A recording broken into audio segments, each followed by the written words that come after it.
Yeah, it was kind of odd actually. Like we found this like weird golden pool of like healing magic, and Zinni just didn't interact with it at all. Don't, come wasn't on. there. I wanted to though. I think Zinni should have had a moment with it, but yeah. Yeah, fuck you, Dax, for not giving Zinni her moment. When you should have been here past 2 weeks. But do you I want mean, to avoid we can always it? go back. You guys are the ones that moved on and left the pool, all right? Well, we spent there 2 sessions, okay? We had to do something. My mum had no clothing. True, you need to go buy some clothes. Last weekend was my birthday weekend, okay? I got a pass. Oh, happy Yeah. birthday, Tony. We should have just celebrated yeah. her birthday and not do D&D, I Yo. guess. All these birthdays, man. Our parents fucked at the same time. Yeah, Is Zero that was on crazy? Monday It's during really my weird. It's raid. like people have them every year. Dog. Duke. Blurry dog. Tony, I can't really get the dog. Yeah. you weren't here, but yesterday was Cup's birthday. Oh, fuck off. Guppy, cutie pie. How old are we? 34? Yeah. How Jesus. the fuck do Yeah. you Oh know? my god. Because I'm like 4 days older than him or some shit. Oh, yeah. Wait, I'm a Chelsea, week older than you, and mine's 21st of May.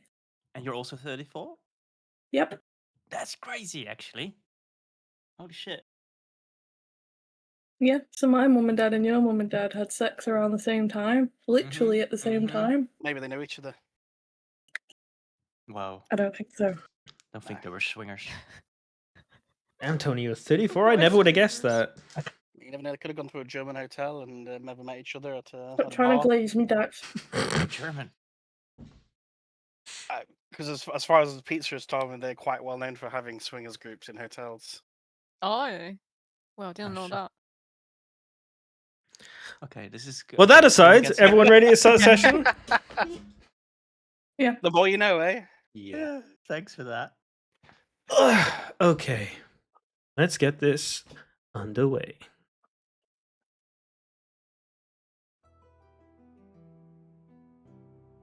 Last we left off, the Wayward Wanderers were left bewildered by an unusual pool of golden viscous liquid. And after having previously resurrected Randolin, Cedric had put 2 and 2 together and was gazing at his mother's skull inside his bag.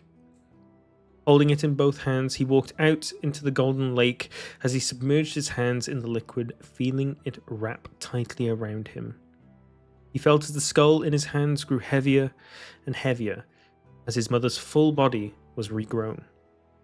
Holding her now glowing body close, he held her and air came back to her lungs and her life was restarted anew. The two had a lot to catch up on, touching only briefly on the traumatic past they both shared. Instead, Aubrey, as Sid soon learned she was called, had a maternal instinct kick in and only thought of her child, though he wasn't exactly child-sized anymore. As they both fawned over each other and spoke late into the night, a crack appeared in the sky overhead. As the crack parted and a thunderous tear was heard all throughout Zemia, a shining black light beamed through, and a giant wispy hand of black smoke reached through. As this hand stretched down towards Zemia, all manner of small flying creatures flew out of the same crack, and the Weird Wanderers were frozen and awestruck with an immense feeling of dread. Dread they had already felt once before. Linnaeus, if you could even still call him that, was really up there, fighting the gods, using his newly earned powers to simultaneously fight them and threaten life on Zemia. But only when night is darkest is a new dawn born. Before all hope was lost, a large cluster of stars swooped overhead and collided with a hand, drawing an outline of a morning star around the stars as it did. The hand was shattered and its smoke dissipated and fell towards the planet, while a streak of red string threaded itself across the crack, pulled it tight shut, and something else welded the crack shut in the sky before anything else could come through. Quite the marvel, and one that won't be soon forgotten by the Wayward Wanderers or the world. Continuing on their path, the Wayward Wanderers spotted the landing location of one of the leftover plumes of black smoke. It had landed in a small forest and had painted all the plants the pitchiest of blacks. Going further in to investigate, the plants seemed alive and well, despite their new look. However, the plants no longer gazed towards the sunlight, and would instead follow and turn to whoever was closest to them. As Baylor, ever the verdant sympathizer, spoke to the plants, he let them wrap themselves around him. As his friends noticed his skin started to look bloodshot, he pulled himself away and felt a massive surge of energy leave his body, as he was almost sucked to death. This gave the Wayward Wanderers little to no qualms about burning the forest to the ground and moving on to Preston. Now in Preston, they've noticed something most curious. Though the city is filled to the brim with people busily going about their day, nobody is uttering a single word. Apparently, a priest named Father Maggie has decreed a time of silence given the current divine situation. What shall our adventurers do with this information? Wayward Wanderers, I must remind you, every action has a consequence. The mainland has already been full of surprises. Just how many more will you see in your travels? In spite of all these new experiences and dangers, will you manage to stick together and come out the other side? As you stand here now, breathing in the ocean air, looking down towards the docks of Preston, what would you like to do? Okay. I'm just gonna address the elephant in the room. Should have we saved Baylor? Sounds kind of like a nice way to go, Baylor. Yeah, being sucked off to that. Hmm. It does sound pretty wonderful, to be honest.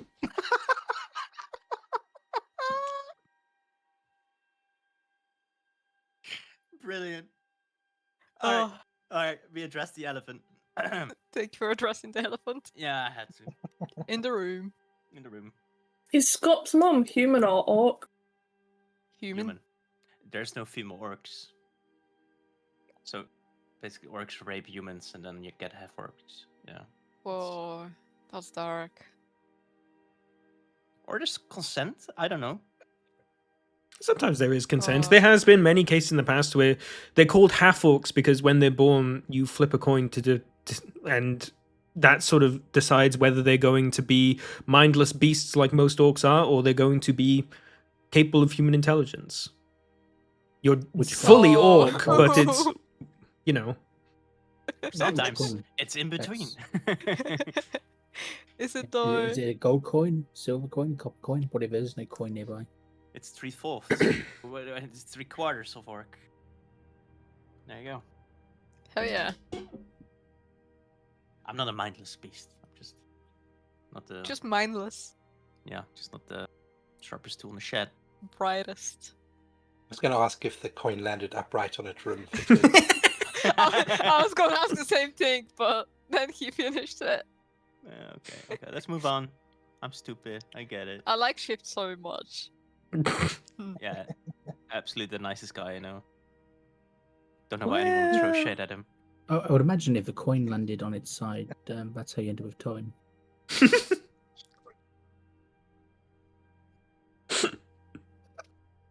It's alright, he's not paying attention. He's completely zoned out. I love you, Thorn. The fucking slow blink. Sorry, I did. What did you say? All right. Okay. What are we gonna do?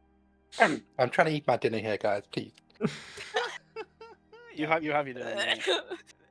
We're all choking. Great. Okay, guys, breathe. We know how to do this. Cannot. I guess we need to go find Father Maggie. Right. Or more information about him. Or just, leave the fucking town. What are we doing here? I mean, at this point, like, we could just go find him and ask him why.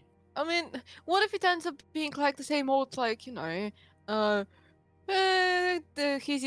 he's basically enslaved all these people, he's fucked them over, and now they need to be saved, but in order to save them from Father Maggie, we need to kill a demigod that's been giving powers to Father Maggie and a bunch of other cultists like him. I really don't have the time for that, guys. I mean, to be fair, like, the only thing we know is, like, he's asked him to be silent, and they are. Yeah, there's nothing like overly sinister yet. I honestly think that Sid wants to kind of get out of town just because if anyone sees his mother with the glowing eyes, they might get suspicious or misunderstanding shit, and So stuff might escalate. Oh, to further that's my explain reasoning as this, well.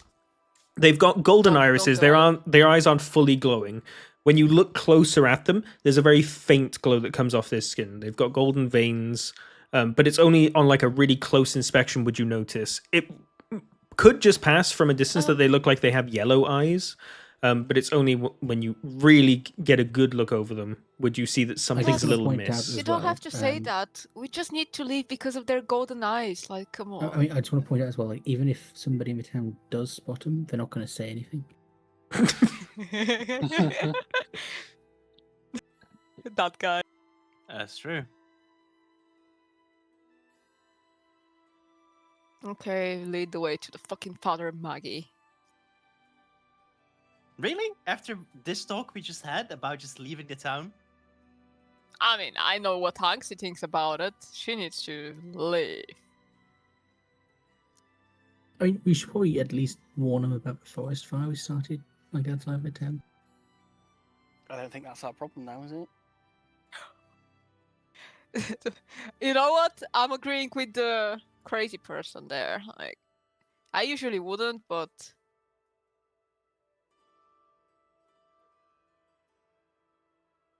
Also, how are are we talking to each other's heads?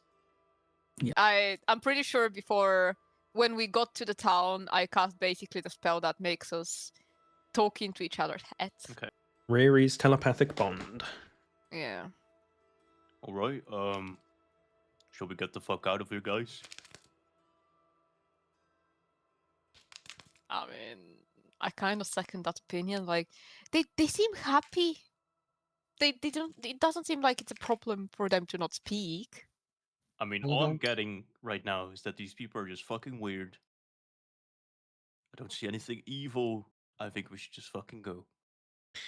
I'll tell you, I'm curious to know what's going on, but I'm not sure I want to get involved right now. That's the thing. I am curious as well, but I'm very scared that if we go and ask what's happening, we might spend a couple of days to a couple of weeks here, and I'm just not looking forward to that. Can How you not about just? Can you not just read one of their minds? I mean, I can. Yeah, I- do the magic mind reading thing. Yeah, the other options was as we go to leave, if somebody casts sense magic and just see if like they're under a spell or something, or if they are literally just not talking. Sid looks around. I assume there's a lot of people. You're in like sort of like a busy crossroads at the moment. As What you is are the looking most- around, Sid, you feel a small little ping in your temple.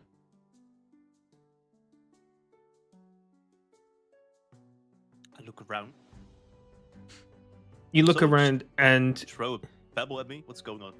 someone has indeed thrown a pebble at you. You see someone from It was an throwing- you see someone from an alleyway looking over at your group, and they sort of like try to give you a knowing nod to try and make sure they've got your attention. Guy, there's some dude nodding at me. You see him? Don't make eye contact. We might have to go speak to them. Don't. As you look over at them, they sort of make a gesture with the head to be like, "Come over here." I looked at him. Fuck. You shouldn't have said not to look at him. Oh, That makes fucking me hell, look at him. Cedric! I guess we follow now, or you just follow and we just move on without you. But my mum. She can come along Me mum. with us. I'm not. When you mention my your mum, you turn to look at her. You see she's walking over to the man. Oh, Well, okay, Dax, you're making NPCs basically follow your narratives. Fuck you. That fucking follow his mom. fuck. Feels like we're getting railroaded over here. We are. I would never We railroad were you guys. literally like, let's leave, but the dungeon master being like, no, guys, I prepped all that, so we need to do it. Come on, move along. Sid is already like halfway there. By the way, he just walked away with his mom. Oh, he sees his Well, back. fair. I guess we're all following because we can't leave him. As Aubrey and Sid approach this man who's leaning up against the alleyway, he sort of like wags you with his finger to come real close to him. Okay. You guys new in town? What makes you say that? Bunch Oh, of yes. weird-looking strong guys and magic people. Yeah, you guys are new in town. I ain't seen you before. Wait, there's other strong people? Not as strong as you, mate. Come here, I got a job for you. He walks Okay. further into the alley. All right. I'm following like slightly behind Sigil. Mom, I'm following behind him, not hiding or anything. Mom, I'm pretty sure you told me when I was a kid we shouldn't go into dark alleyways like this, but shall we follow him? Well, I mean, he seemed like a nice man. I just hear him out. He just has something to say. Okay. So it's fine to go into dark alleys if they look nice? A stranger danger. Well, Before we go in, mm-hmm. I punched Sid in the back of the leg. I heard that. Hey! What? Why you? Stop I'm not a touching my leg. pebble. I'm the strongest here, idiot. Right. He did say strong people, so I guess he assumed you as well. Exactly. What's up? Okay, I you was just just- punched me in the leg for no reason. Like, what's going on? Because you said these are the strong people here. Oh, right. Okay. Apologies. You're indeed very strong. Shall we go to the guy now? And don't do that again, okay? That actually kind of hurt. You go first. Go on. Fine. You only need to go a little bit further into the alleyway to see where this man's at, and you all now get a better look at him. He's not exactly well dressed, but simply dressed. Clothes are clean. Doesn't seem to be like workers' attire, but something borderline adjacent to it, like a shopkeeper or something maybe. He's human, short brown hair, has quite a disgruntled, pissed off expression, a bit of a resting bitch face, if you will. As you guys come a bit further into the alley, he sort of like sighs a little. I fucking hate these fucking sheep not talking. You guys are some kind of adventurer group, right? I mean, like, obviously you are, but like, that's what you are, right? We're just some simple men passing by. Right. Well, I'm hoping you can help me out. I got a bit of a job. What makes you think we'll accept this job so quickly? Like we've only just met you. How do you know you're not going to do something sneaky or not? We've only just come in to get a few bits and bobs and then be on our way. Adventurers like you are always looking to help those in need, and this entire city is in need, let me tell you. Well, I guess you're the only. Talk I about guess yourself. I was going to say. I guess you're the only one talking at the moment. So. Right, so you've seen the cumulative psychosis that this entire city's under? I wouldn't say psychosis. I would say it's just merely quiet. One guy told everyone to shut up, and it's been 13 days and no one said a single word outside. I call that psychosis, And they mate. seem happy. Look, Oh my God. you guys are new here. I don't think you've met Father Maggie, right? Don't think so. What does he look like? Older guy. No, I haven't met him. I was gonna say, Dwarf. that could be anyone's father. So I don't know any old people, I think. here's the thing, right? I know he's a dodgy fucker. Like a really dodgy fucker. I mean, you're the one who's Okay. taking. Always going to the local gambling house. Doesn't seem like something a holy man would do. He's always preaching things that aren't exactly quite right with the scripture and literature.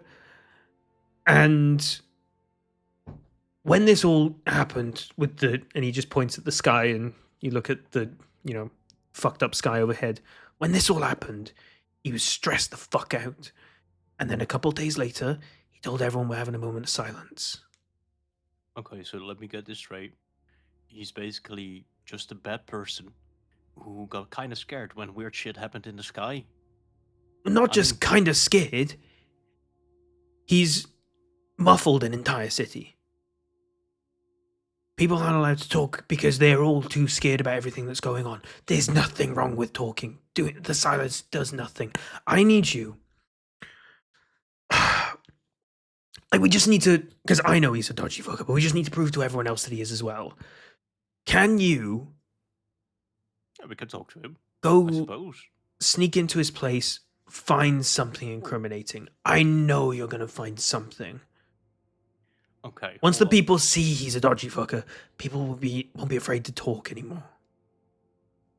Why can't we just go talk to him? You can, but he'll shush you. Does he seem sincere? The guy we're talking to. Roll an insight check. Me. Get Me. Zinni to do it as well. I rolled Me, badly. me, me. Go ahead and roll insight as well, Zinni.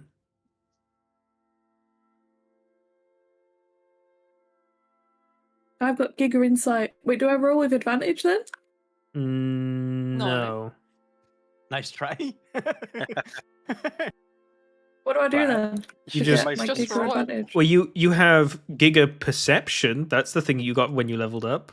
She's got insight as well. Oh, okay, sorry. She's got decent insight as well. You can roll for it if you want. Also, you've got lucky. Yeah, the two of you want to use Lucky? Yeah, I'll use a lucky. Okay, roll again then. Lucky. Ha!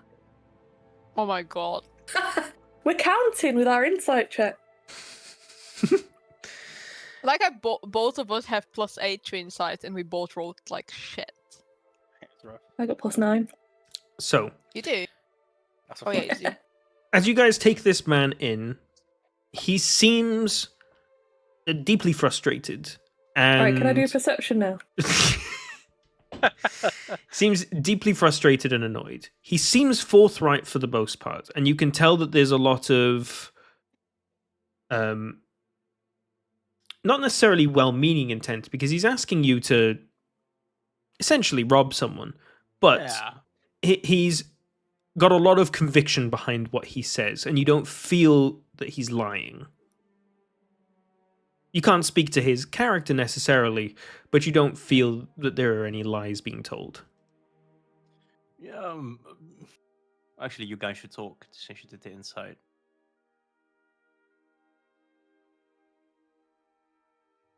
I just want to clarify. When you say find evidence, do you mean find evidence or quote unquote find evidence? No, I Wait, mean wait. like find evidence. More like in Blackjack. What is that supposed to mean? Why are Andros? we even? Why are we even Think acting back like to we're the, gonna do it? The dog lady in the first town when you said. God, that's so long ago. Barely remember. See, how? Why would you like for us to sneak into his house and be criminals for you? And now, while saying that, wait for it. While saying that, with my sorcery points and sorcery abilities, I will cast Detect Thoughts on him. Surface thoughts first. His first initial surface thoughts are, because I want to sing again. But then his follow-up thoughts are, this pompous piece of shit has just muffled everyone. I want everyone to talk. I want things to go back to normal. People need to feel normal. And then he says to you, Fucking hell. because he's like I said, he's a dodgy fucker. You guys are adventurers, aren't you meant to just want to help people in need?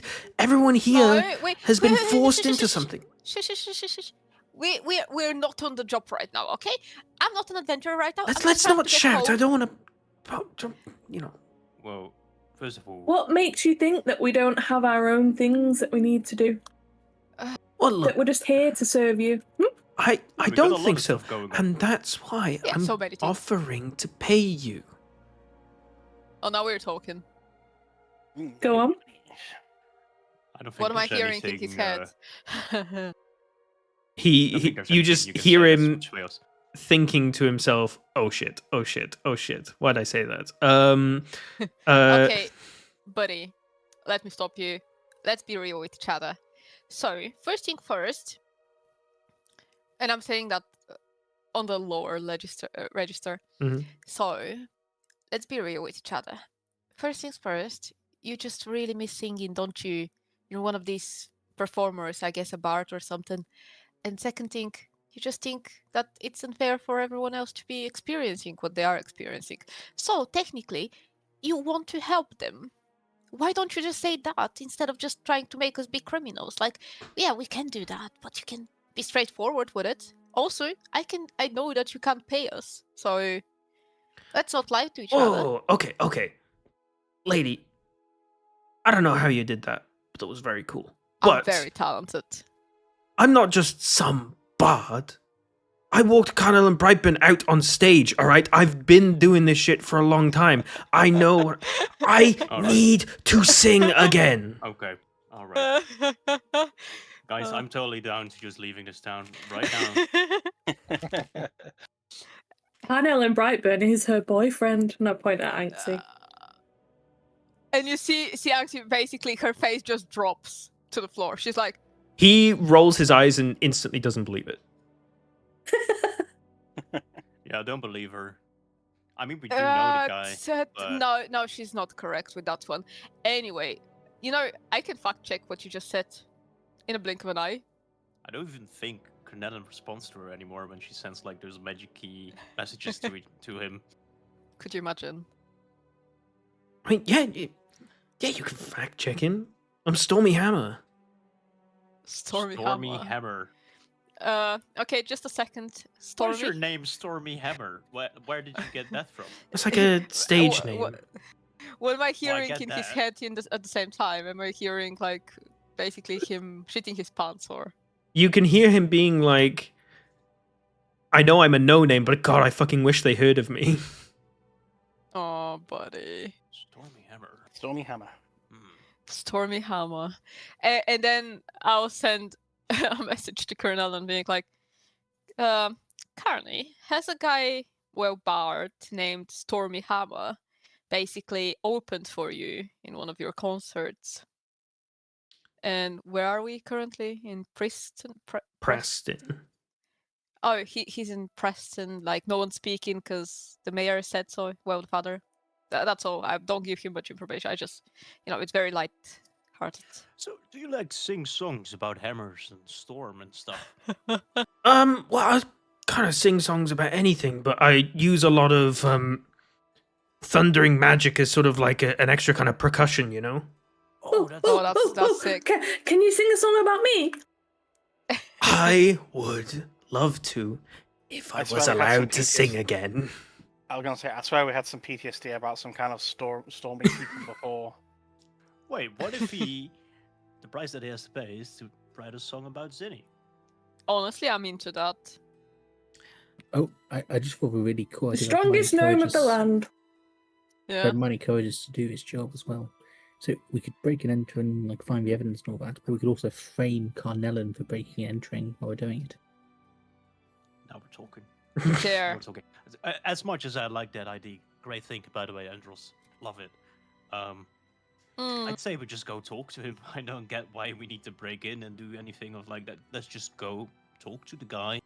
If only someone could influence your minds, guys, to make you just not mess up with him. Huh? I mean, okay. Speaking seriously, if we're gonna do this, like, wouldn't it make sense for some of us to go speak to him and some of us to break in? That way, we know he's not gonna come back home at an inopportune time because he's talking to you.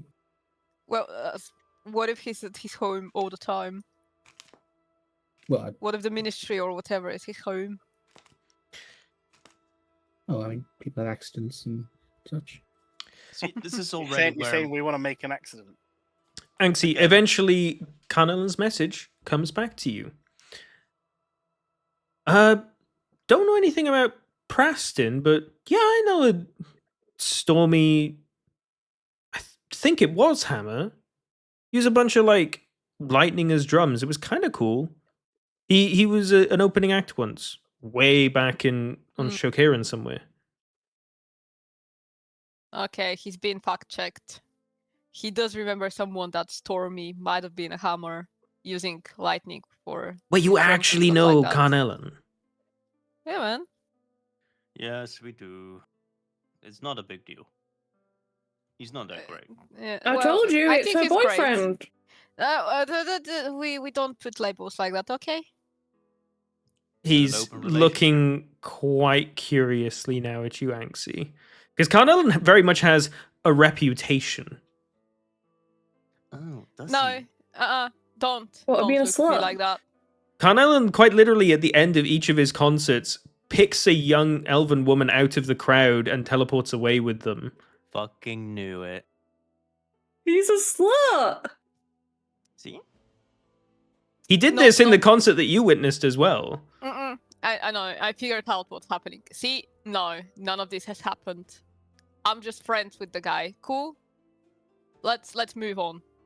Friends. Sure, yeah. They don't put labels on it. Friend with benefits.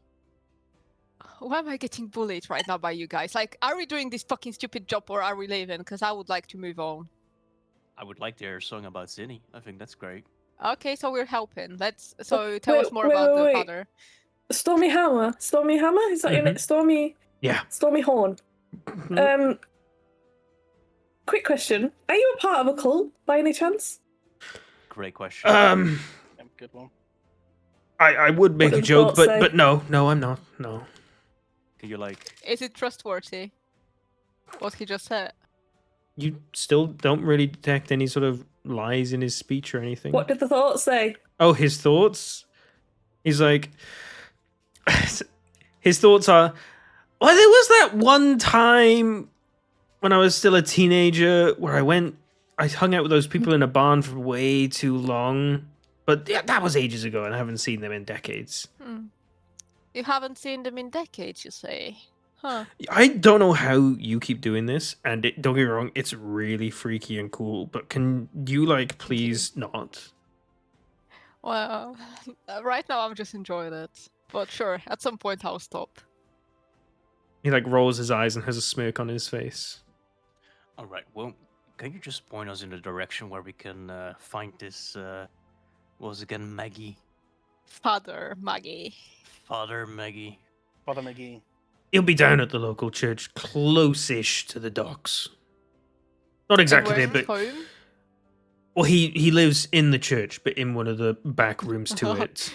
Perfect. As I mentioned, guys. Well, he's the priest of the church. They live there, you know. That's Yeah. just how it is. And about the song, should we talk details? I can make it about anything that you want.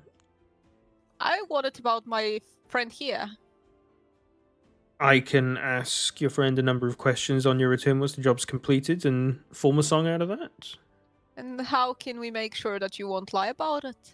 You can come and watch me perform. No, What did the that's thought not say? bullshit. What did the Zinni's thought just say? stood there smiling, Oh. big smile. So, what's his first thought in response to what? Sorry. To us being like, well, how are we gonna make sure that you won't lie about making a song for our friend? He's like, he's saying to himself like, well, I mean, if you fucking insist, all right. How about we shake hands I'd- on it? And I spit in my hand, Yeah. and I motion my hand in front of him to shake it. He sort of grimaces and looks at your hand and goes, I also want to roll for damage. he gently reaches his hand forward, and as he sort of like your hands touch, you watch his eyes sort of like close gently, and he's just like, ugh. Roll a an check. athletics check. Athletics, okay. Actually, no, it'll just be a strength check to crunch his hand. That's what you're trying to do, right? Well, not trying to do, but it just kind of happens.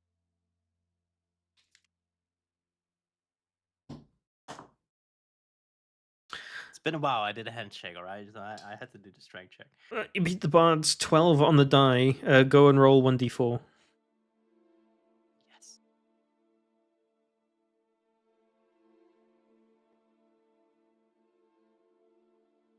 Oh, You guys all hear audibly something clicking and like a little crunchy sound, and this guy's sort of like knees just immediately wobble and he starts like tilting to the side.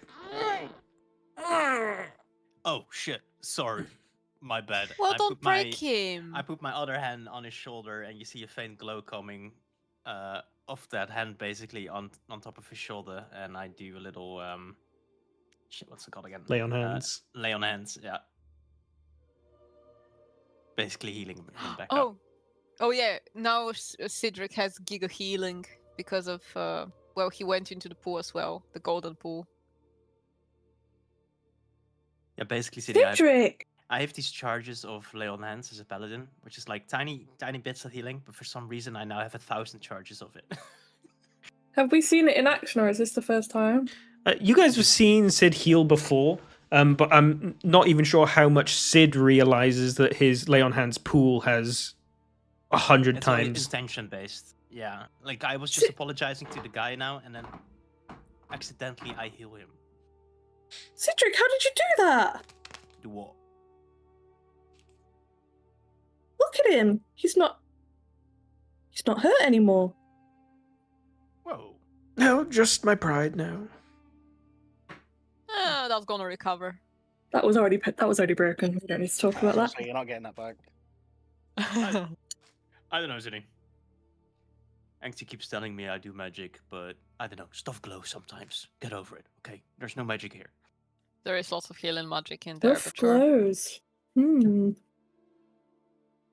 It's probably just, you know, when you're strong as me. Have you been having any dreams lately, Cedric? Not really. I always kind of sleep like a rock. Mm. I fall asleep. I wake up. That's pretty much it. And then I get hungry. Wait, I sometimes actually, now you're mentioning it, I dream about food sometimes. Can you let go of my hand now, please? Right, sorry. And you still see a little faint glow. Well, it's much slowly turning red now, though. And I let go. So, guys, I'd say, well, at least my Aubrey and me will probably just go look for this guy if you want to join me. But knowing some of you, you probably do want to break in the church or whatever. Could split up. Aubrey looks at you and says, "Is this usually how you get your jobs?" Oh, yeah. Yeah. For some reason, people always just come to us. And then coincidentally, we have this whole new thing that's just happening. And we just got to take care of. Yeah. Yeah. We don't have to give him information about it, you know. Well, I do empathize with him, but DG darling, No. I think it is at least worth checking if Priest is as dodgy as he says first. You think? You don't want to run headfirst into something without knowing everything first. Well, it's kind of what I do, but Sure, but darling, and she tries to put a hand on your cheek, but you're just a little too tall, so she sort of like tiptoes and like leans against you and just about like slaps the side of your chin. Oh, jeez. Okay. Fine. And you see Sid being a little bit embarrassed, basically, by this motherly behavior that's being displayed in front of his friends. But yeah, Sid will just go along what what his mom is saying now, basically.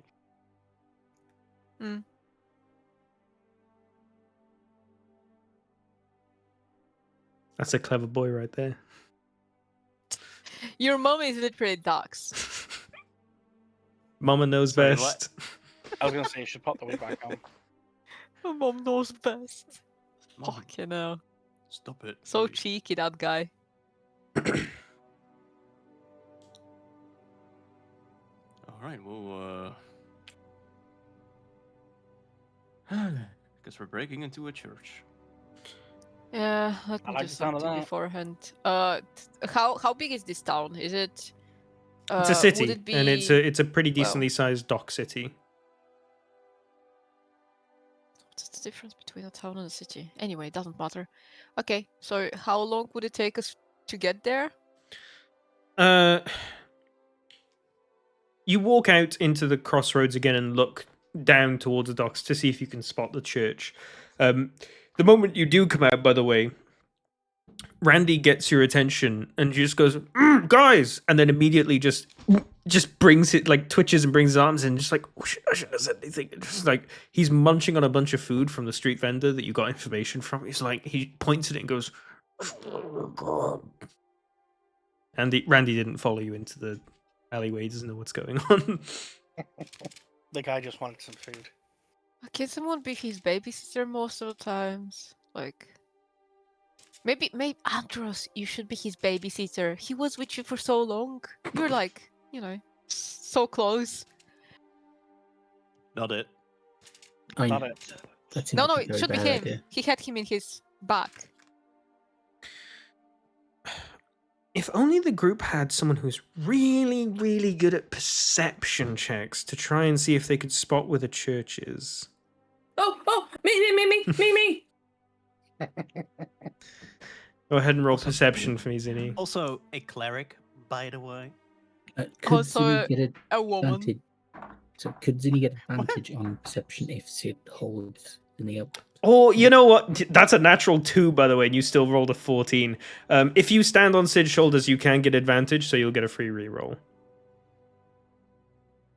Can I just imagine you climbing me impromptu? And I'm just kind of like, okay. Now that is much better. Zinni, you are Awesome. miles above the crowd now. Everyone's of usual regular sizes around here, but standing on top of Sid's shoulders, you can see much further. And the way that the city currently lies as well, you guys are on the main road that will lead you all the way down to the docks. And it's a good slope down as it reaches towards like the beach area. But you get a great view over pretty much everything. The coast looks beautiful. The docks, nice wooden and altogether really well put together. You do spot a church that's on this main road, but a lot further down. It'll probably take you hour and 20 to walk down there. Just these cities make no sense every time. I Why does can it take see an hour to walk there? Anyway, sorry. I can see it down there, but it looks a bit far away. It might take us a little while before we get there. Do we still have some duration on the cloud? That's a good question. Do you guys still have duration on the cloud? We probably do because Well- it lasts 8 hours. Did you guys long rest when you landed outside the city? No, you No. long rested No, it was before you before. took off to the forest. So it's like it's about midday right now, so you definitely still have the spell.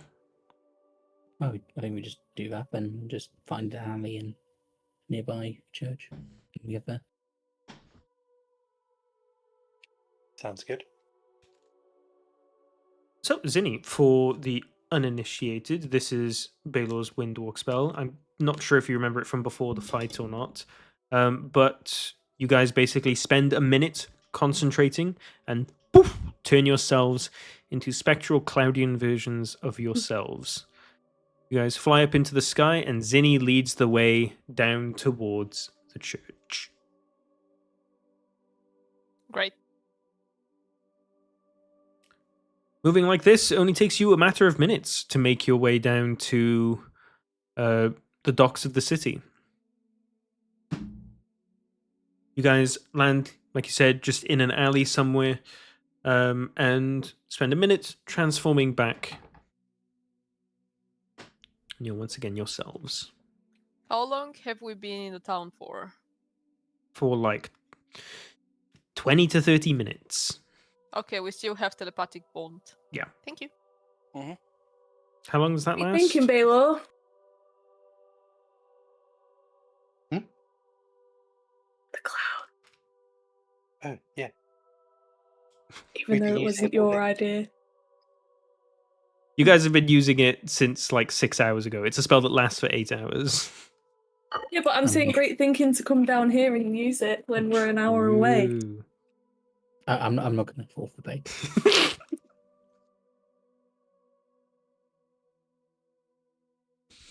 Yeah, it was Andrew's idea. So what are you guys doing?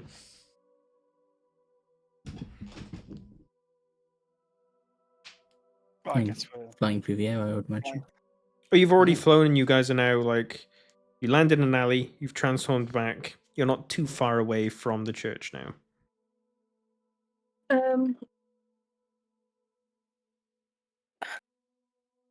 I guess I lead the way. All right, Zinni, Yeah. you lead the way Wait, out of the alley. I climb on top of Cedric again, and no, not very elegantly. Cedric you like walking to out jump front off and and Zinni pulling him by the hair in the right direction he's meant to be I'm like walking. pointing and going that way. You know, I could just pick you up if you want, right? You know what? From now There's on, no fun in that. no, just like tuck my leg or something. I'll pick you up. The last time I did that, you got upset with me. Well, it wasn't tucking. I think we should have acrobatics checks to try and climb on Sid. No, because I would definitely like help her a little bit. You know? Plus, So whilst I'm up should gain here, advantage. Should have advantage. whilst I'm up here, I get to hang out with Sizzle. True. Sizzle crawls out of Cedric's armor and nestles against Zinni. No. So I imagine this is sort of like a Ratatouille situation where you like pull on his hair to tell him right or left. No, I'm just pointing. Oh, just pointing. Okay. I'm sat on his shoulder, and I'm just pointing and saying, "Oh, we go this way." And sometimes I'm like, "We go left," and then Sid goes right, and things like that. I'm like, no, the other way. Would have been a lot cooler with a ratatouille. I think it's so That's cute. perfect. Can you guys stop trying to hurt Sid? Just pointing works. All right, it's fine. So, it doesn't take you long, but you guys make your way to the church. Again, everyone completely silent. You guys can hear a lot more of work happening down on the docks, but it's really odd because usually in the docks you hear a bunch of people shouting, saying directions, shouting about cargo that needs to be moved, ships that are coming in. You just hear a bunch of materials and things and objects being moved around, and the ocean. Walking towards the church now, Anxie, you recognize, being the only one not from the island, this is a church that's not dedicated to any single god or deity. This is a church that is simply a communal place of praying within the city. There's quite a lot of people present at the moment. A lot of people offering their prayers, a lot of people silently weeping to themselves in corners, holding little handkerchiefs to their eye. You see a couple people placing candles in little shrines that are off in the garden section of the church. It's really quite something.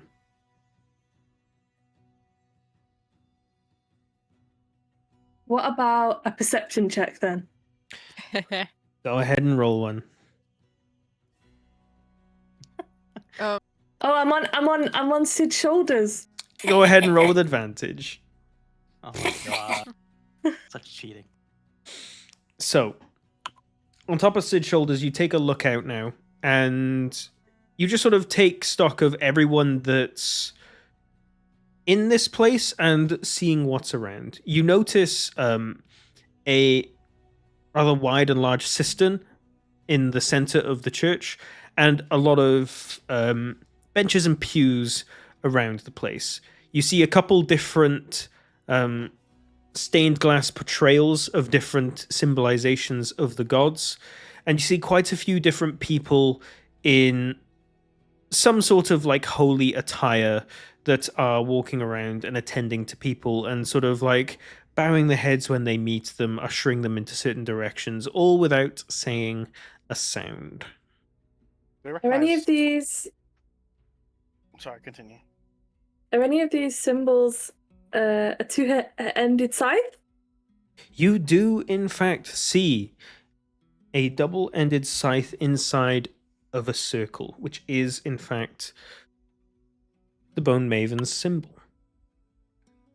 I point it out to Sid, even though he doesn't give a shit and he doesn't believe in it. Sid, look! What? That's the Bone Maven. Where? I just see a statue. The scythe. Side what? Sorry, so what is it? A picture? Sorry. So you see a stained glass window that has this symbol in it. You see on the glass? Yeah, there's like some weird symbol in it. It's the Bone Maven symbol. That's the Bone Maven. I imagine her looking a bit differently. It's a double-ended scythe. That's what she is. She's a scythe? You've been talking to a scythe? I mean, when you put it like that. Are you? Yeah. Huh. Is- Whoa. It's alright. I don't judge shitty. Is that conversation happening within the telepathic bond? It would have to be, because you guys would have. It would be, yeah. You guys Everyone would be probably listening, so- tries talking out loud at some point, but have been shushed and stared at by several people out in the streets, and you're probably not making Yeah. the same mistake in the church here. Okay. One thing. When we enter after Zinni and Cedric have their conversation about the Bone Maven, Mhm. guys, I think there is a chance that this father might be a cleric, or at least someone that knows of the gods for one reason or another, or prays to them. Well, he's a father, whatever, I don't know. Regardless, I think we should keep all of the information we know about the gods and what's happening with them currently to ourselves. Oh, I thought he just had a bunch of kids. I thought being a like cleric was kind of in the job description. Anxie, I think he'll know, because when he goes to the dream, no one will be there. So, Zinni, there are several different gods depictions here. This is a sort of communal church, not one that's dedicated to one singular god. Yeah. But Zinni understands that communicating with the gods is a dream, and she thinks that that's how it happens for everyone, whether it does or not. So she's saying, if he's a cleric and he has a dream. Hold up. Oh, that's fine. Wait up a second. Zinni. Hold up. Does that make you a mother? Are you Mother Zinni? Why not the father? Why am I He's called Father Maggie. She can be a Father Zinni. Father Zinni. Hey, maybe that's what the song should be called. Prophecy. Fucking hell. I understand that, Zinni, but that's even if he knows what's happening to the gods, I think we shouldn't tell him anything about what our participation in all of that was. We should hide our secrets. Oh, I don't want to tell him what we did because No. then he might be really upset with me. Yeah, not only we might freak out everyone if they don't know to what extent shit's happening. No one can know. Exactly. See, she's following. Hope everyone understands that as well. I mean, how they're even, they can't even tell it to each other, though. Would have to break his own rule. Huh? Well, if we tell him that the gods are gone, how is he gonna tell anyone? No, Nothing out of speech. it doesn't. It's not about telling someone the gods are gone. It's about us sharing any information we got. I'm just saying that we should be careful with what we say to him. Hmm. But maybe it'd be best if we hear what he has to say first. Well, he doesn't know us. He probably doesn't have much to say to us first. I'm just okay. It was a prevention thing. Okay, can we move on? I guess. Alright, just not tell him anything. Got it. Got it. Question. Mm-hmm. When I met the previous cleric, although she was in a dream, like can a cleric, can he know I'm a cleric and I can know he's a cleric, or Not really. You can usually spot a cleric by sometimes the way that they speak, or the way that they'll refer to their gods in particular.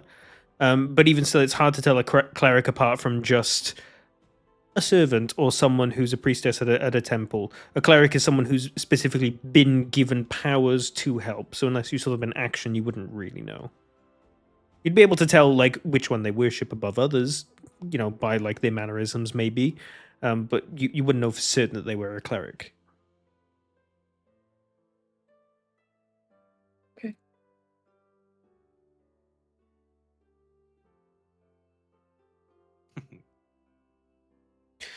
Oddly enough, Right. this is the only place in the city where you do hear a slight bit of talking, but the only bits that you're hearing is very, very muffled prayers that people are saying in the pews very quietly with their hands covered.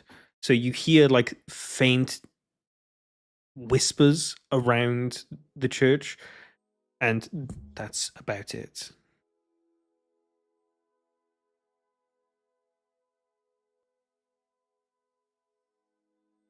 Zinni, you hadn't spotted him yet because you were trying to profile who it could have been, but you see coming out from one of the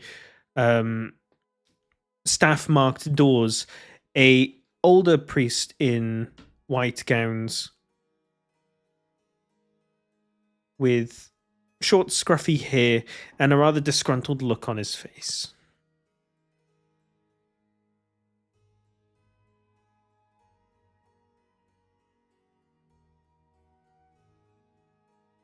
Do you point out to any of us that this could be the person? Did we get a description of him from? Old guy disgruntled. So we're not, well. All we know is an old guy. Pretty much. You do know that So from this context guy he'd be like the head of whatever this church is. And you do see him going around speaking to a couple of different people, not only churchgoers, but other holy people that are in the building with him, and are minorly whispering something to him. And he like gives a little hand wave and they move off somewhere.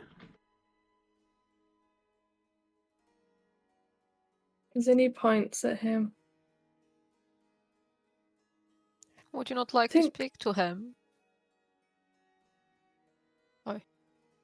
Am I allowed to? Well, people are praying. You might try. Well,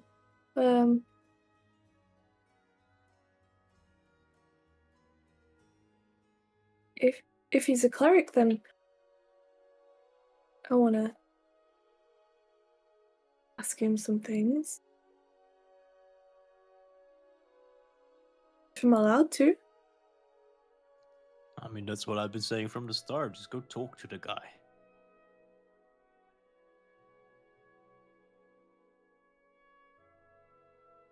God keeps getting attacked by a dog. He's a lovely, weren't you, mate? No, you gonna take my jacket? Okay. So, who's doing what? I'm sneakily gonna cast Detect Thoughts on him when Zinni starts speaking to him. Mm-hmm. So we have to approach him, so I command the Sid Mobile. Right. I think I'm going to just keep my distance. Okay.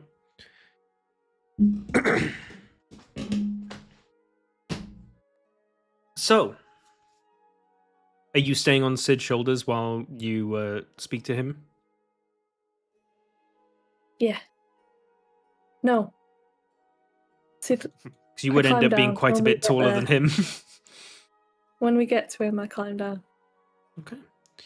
You head on over to this priestly looking figure and climb down Sid. He looks at you because you're a bit of an oddity amongst the rest of the rabble that are here, and watches you climb down Sid and look up towards him, and he gives you a small head bow.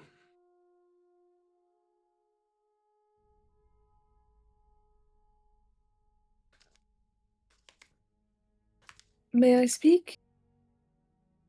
He puts his finger over his lips and... Quiet, child, it's a time of silence.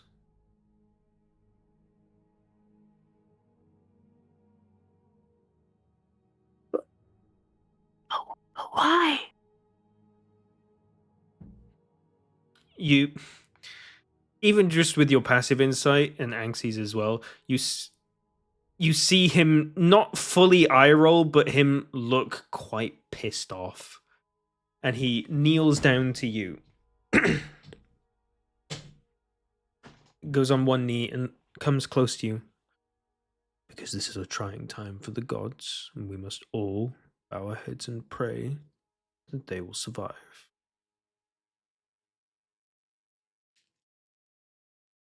Then he nods enthusiastically. And then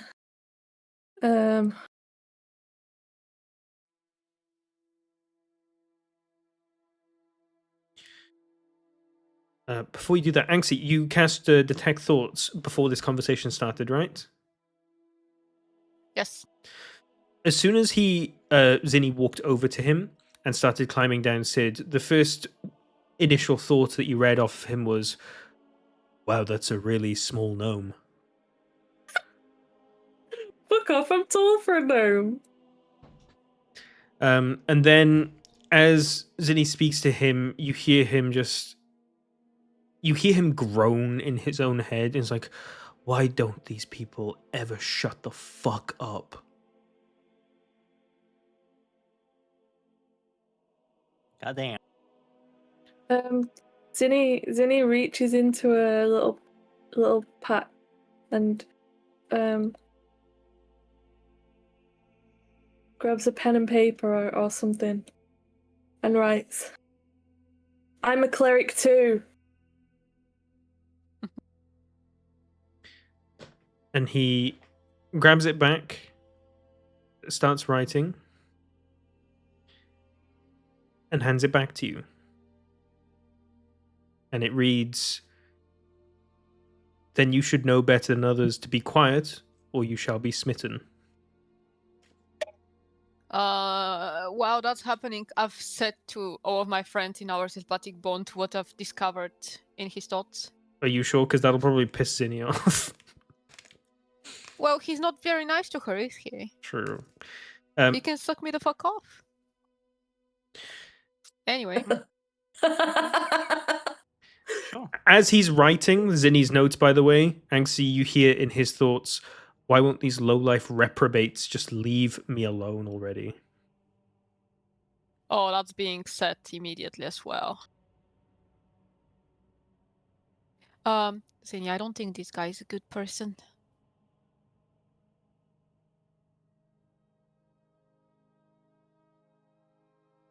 Also, by the looks of him, can we tell who's he basically, if there is like a god that he is actually preaching to, anything like that? Roll an insight check, Anxie.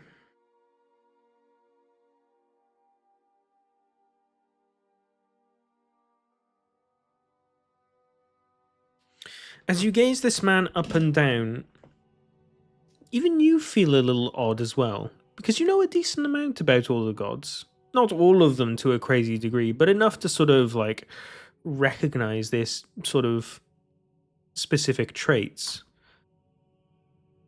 And there's none really among the Acept gods that you recognize that this man is sharing any particular traits with, nor any garments on his gown or anything like that.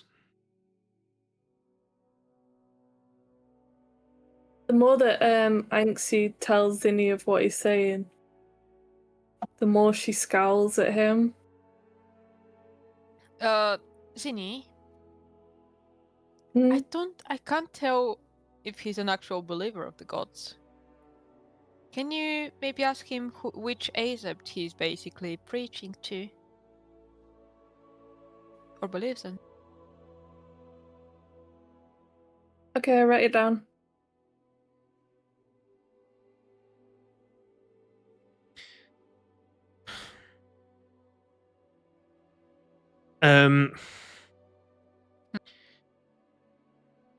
Zinni, you notice this with your passive insight being so close to him. You hear and see this sort of like breath out of his nose that indicates just a sort of like a frustration, but a subtle one. Anxie, you hear in his surface thoughts as he's written this question. This stupid little child won't leave me alone. What did I say when they asked me about this before? Oh yeah. And then he writes something out. And the note that you get back, Zinni, says that I pray to all the gods in these trying times, but I find I'm praying most often to Zora for a new dawn to come. Zinni, he's a fraud. He was thinking about who to answer, since that's not the first time he's answering to this question. And he was quite mean to you in his thoughts.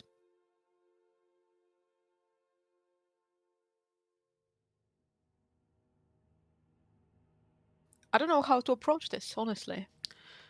At this point, Is there a lot Zinni, of he gives people you around us? a lot of people. This is a very busy church at the moment. Okay. And you actually notice there's a couple people getting quite a bit closer to you that are like trying to talk to Father Maggie or get his attention at least for something. You notice a sort of like a pained looking smile on his face as he sort of like holds back what you can only assume, given what Anxie is telling you, is some level of despise for you, as he then stands up and stops kneeling in front of you and turns his body to look at someone else to try to signal for you to go away. When he does that, before Zinni approaches him with anything, I would say, he is very frustrating, and I would like to prove to these people that he's a liar and a cheat, but I do believe we should play nice and then expose him in a different manner. Because if we tell him that we know that he's a fraud now, it might backfire. Then he looks at Anxie and nods. He may have devoted followers who follow Yeah. him no matter what. So we know that he's a bad guy and we can make sure that we can expose him now.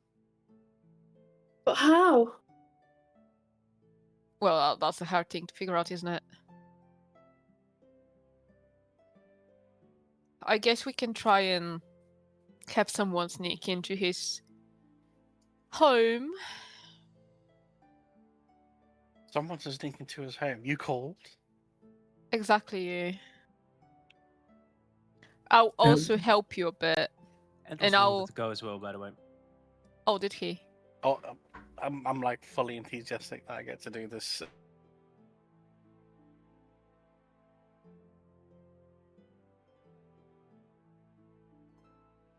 Stephanie? Whoops. Why were you fucking deafened? Well, something fell on my keyboard and hit it accidentally. My bad. I Okay, should have fair. had a long rest. I don't think I've had one. You can press that now then. But use your one lucky charge that I think you've used afterwards. Yeah. Yeah. Okay, so his home is somewhere in here, and if the two of you want to play and go find it and look for stuff, I can make you invisible. I can help you by doing that. Could We could do we not choose just something, like say that like Zinni sent by gods as a message to say that he's a fraud and then have her heal someone to prove it or something? Well, he might have some abilities, right? We can't tell whether he has them or not. like we don't want an Arcana check, right? He also won't indulge you, probably. Yeah, maybe he's got some documents or something in his home. Room, whatever. We can just have Torin go and sneak in if we We'll sneak in don't the back want to of have the you as well. church. Yeah, and I would still be able to communicate with you. I will bond telepathically so we know if you need help. And Riri's telepathic bond still up, right? Yeah, it is. Yeah. And that goes over any It distance. has like 30 more minutes. 30 minutes, okay. It's not a lot left, is it? That's quite a bit.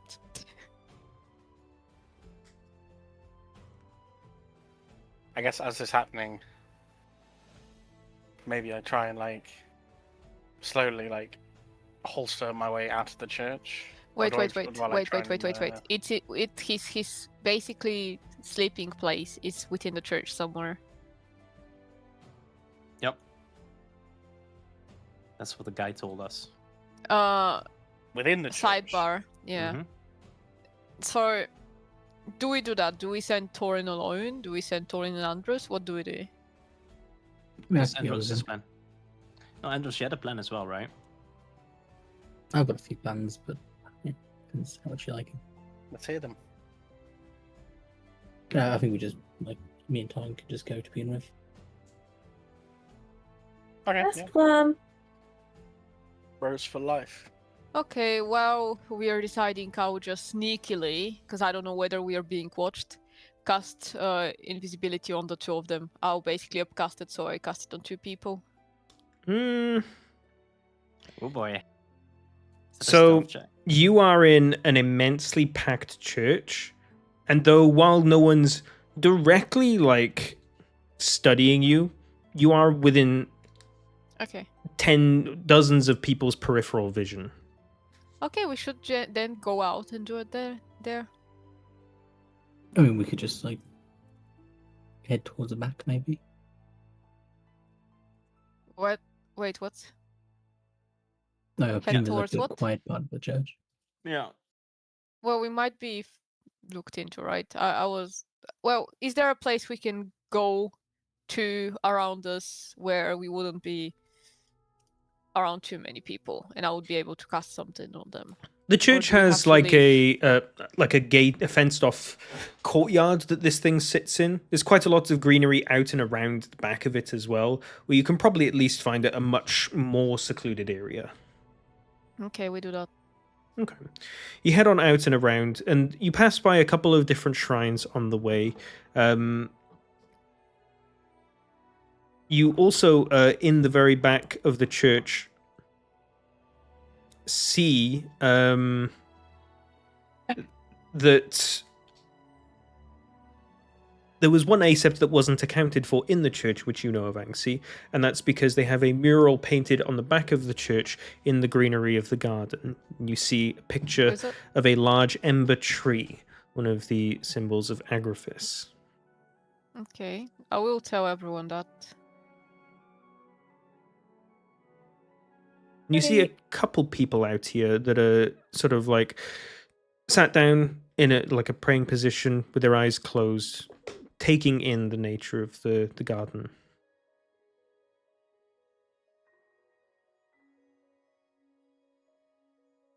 Do I get 16 slots now? 16 what? Spell slots. Total? I don't know. You can check on the wiki for that. We can sort it out after. It's probably unlikely to come up all in this session, at least. So you're able to find an area behind some bushes.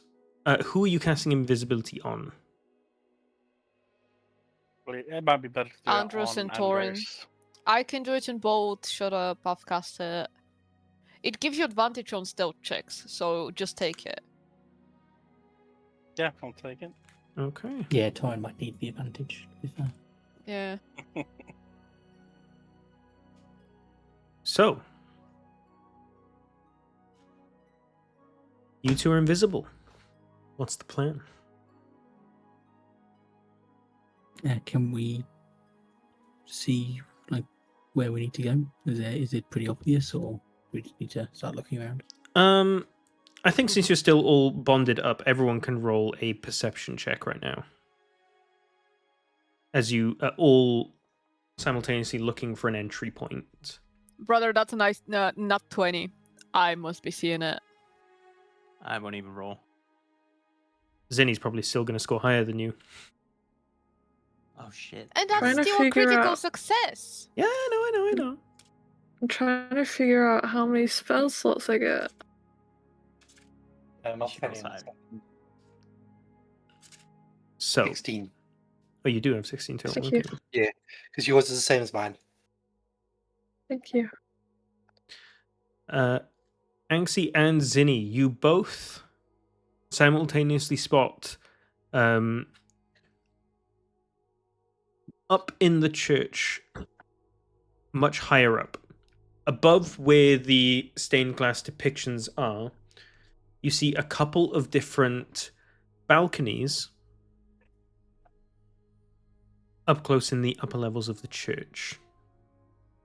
You see 3 in total, one facing directly to the back, 2 off to each side of the church.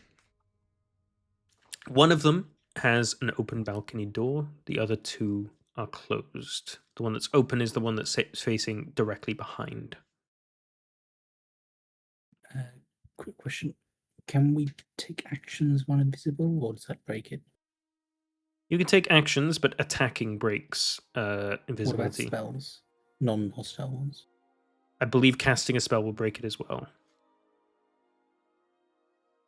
I've Yeah, I linked it, you can- can read it. I mean, Oh, just any true. action would break stuff, right? Makes an attack roll, deals damage, or casts a spell. How many people can you dimension door? Because just we need to get up to the balconies, and I can't use magic to get up there. I mean, I could, but it would be pretty obvious. I believe I mean, I can Dimension unlock- Door I can is unlock doors. yourself and another. I mean, I could also just try to unlock the door. I am a rogue, after all. Yeah, but it's on a balcony above us. We need to get to the balcony first. Just a second. I mean, I can also do an athletics check to try and... Don't you still have the gaseous form or whatever it's called? Yeah, can we still turn into clouds? Just fly up there. Not all of us, just Mm-hmm. just break stealth, turns into a cloud. Are we sneaking right now? Into his not all of home? us. I mean, I no. guess like we could turn into a cloud and do it, but we would just need somebody.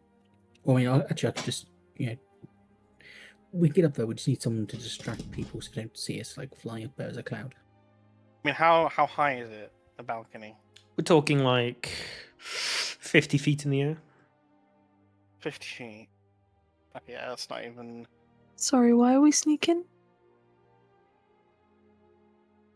I mean, I can only move up 30 feet. We're trying to go find. Well, not we. Andros and Torin are sneaking into his home, so they can check whether there's like some shady stuff that we can use to expose him. So Okay, there was so only better balconies, idea. right? So sorry for your pain, Anxie. You're gonna need to recast invisibility. We can just I'm rewind and resequence this. It's not a problem. Okay, so in that case, I'm going to cast this, and I need you to basically cast invisibility instantly as soon as I cast it, because it's going to look pretty odd in a church. And then I'll pick, when we're both invisible, I'll pick up Torrent Done. and fly up.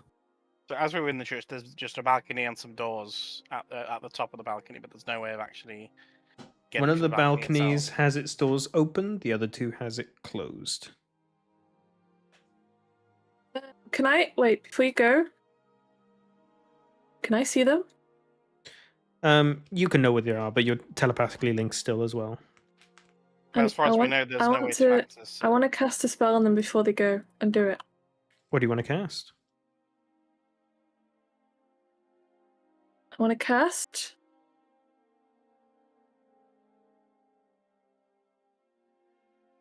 Oh. Yo! Zany. Okay, that's interesting. So yeah, you cast Silence. Do I need to do a check to fly with Torin or not? To fly with Torin? No, I don't think so. Okay, I think because it lasts for a minute, my flying, so we very quickly peek in the open one, see if it's obviously one we're looking for. If not, I'll just pick one of the locked ones. Okay, the two of I can you take that. fly up. Both of you roll me a perception check as you peek into this open balcony door. I will How does lucky true that. sight works? Because if they have true sight, True sight just means you see all things invisible in their true forms, things like this. If Oh, there's thank anything goodness. magical or not real or something, they'll know. Okay, lucky got me a 21. All right. That's really Andros, cool. you and Torin peek into this room. What you notice, other than the very picturesque sort of vignette this sort of creates, where a balcony out in a coastal town over a nice lush green area in a church. It's something straight out of like you would see a picture in a hotel or something. But the room itself is quite barren. You see a extra robe hung up on the back of the door. You see a very, very simple bed. Some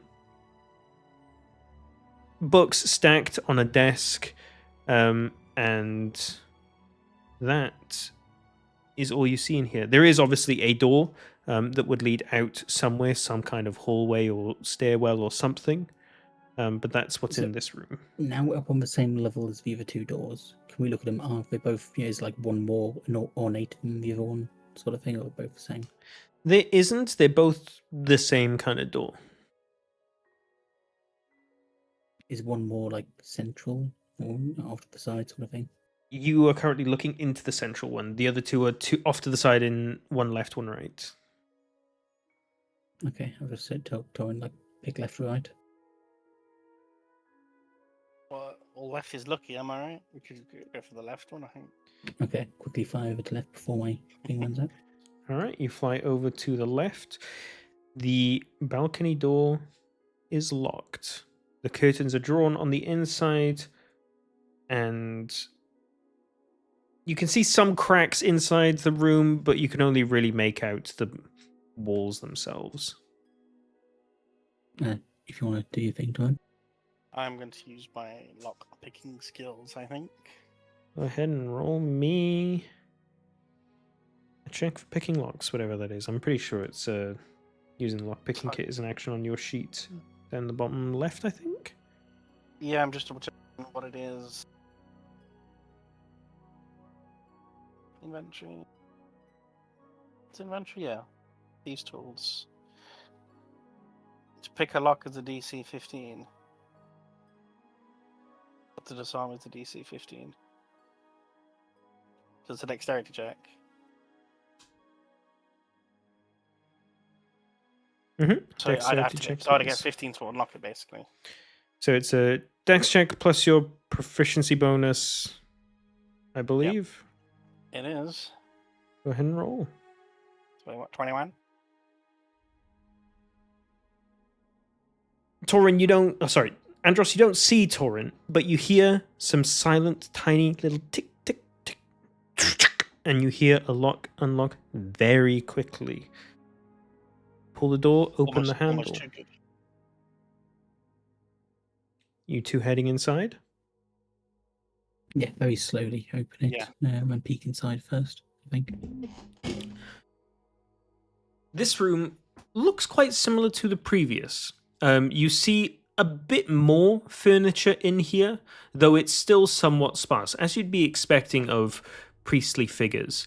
A simple bed, but much nicer looking quilts. You see a desk with quite a bit more things on it, but the one thing that I should have mentioned first, because it takes you back immediately, is that thanks to Zinni's True Sight spell, you see something that has been invisibly painted all across the walls and ceilings of this room.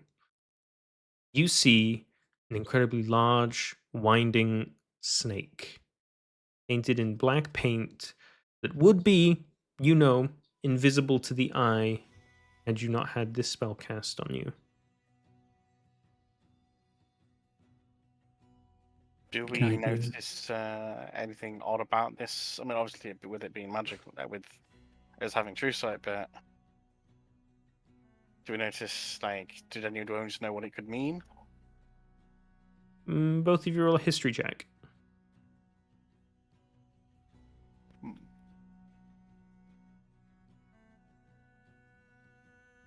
Fine, yes.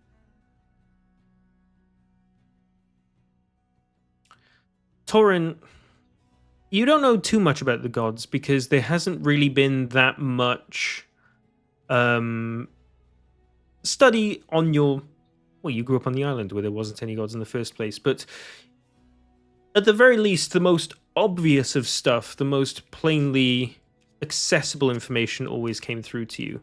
And something that sticks out to you in this moment is that an impossibly large snake is one of the most iconic symbols of Napsamot, god of deception.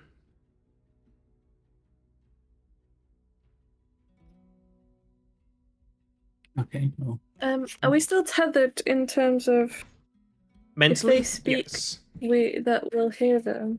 You can all speak freely mentally. It's like an open Discord VC, pretty much. yeah, I think we relay what we see to everyone. I'd Can we agree. do an investigation on it? Like, does it, is there anything? Is it indicate like a hidden door or anything? Or is it literally just like drawn on the wall? It's just painted on the wall. Is that a good god or a bad god? That is a Malador god. But Yeah, but I mean, a god of deception, I would assume, is some kind of bad. Well, I'm a good god and I'm the god of death, so True. you're neutral technically. Yeah. guys, when you're done up there, can you come on back and just take a peek at the father then? Maybe your true sight can see something about him. I was gonna say, we're still in the room, aren't we, at the moment? Yeah, I hope they investigate more. But yeah, when yeah, you're I was back, gonna say, can we investigate? Is there Yeah, I said when you're done time there. limit? Yeah. True Sight lasts an hour, so you're definitely going to have time for that. Yeah. I was gonna say maybe I would investigate the drawer that's in there. It's actually Just what you investigate both the go door. over to because it's more or less the only real thing in here. Both of you roll investigation check for me, please. Oh yeah. You guys look across the desk. There's a couple of papers, some quills, some scrolls that have been rolled up. There is a locket that's just placed on the desk that both of you can tell is magical. Right? That is what True Sight can do. yeah, Um, I've posted it above their checks. And you also see that in both of the far out corners of the desk, there is a slight magical illusion hiding two very small, imperceptible buttons.